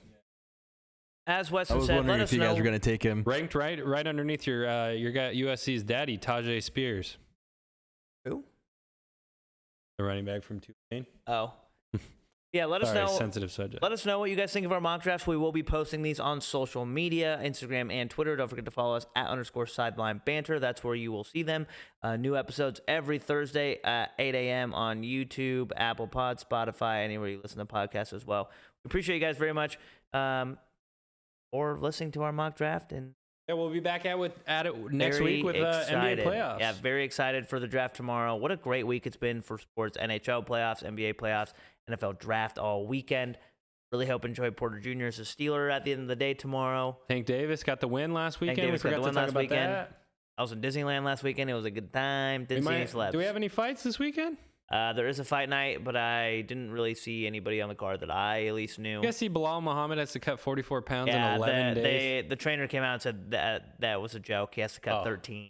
Okay, I was going to say, that is ridiculous. Yeah, I think they said it at like a presser, like in an interview, and somebody like took it like literally, and because after I sent that text to you and Carlo and Spencer, that's ridiculous. I saw like probably 30 minutes later like a notification that said like trainer said no, we're not cutting 40 pounds. Yeah, thank you guys again for tuning in. As I said, you can find us at _Sideline Banter on Instagram and Twitter, at Sideline Banter on YouTube. Hit that like, subscribe button. I'm your host, Cooper Pose, as always. Joined with me, my co-host, Weston Murphy. Behind the camera, Spencer Steinke. And this is Sideline Banter. Thank you guys for listening, and enjoy the NFL Draft tomorrow.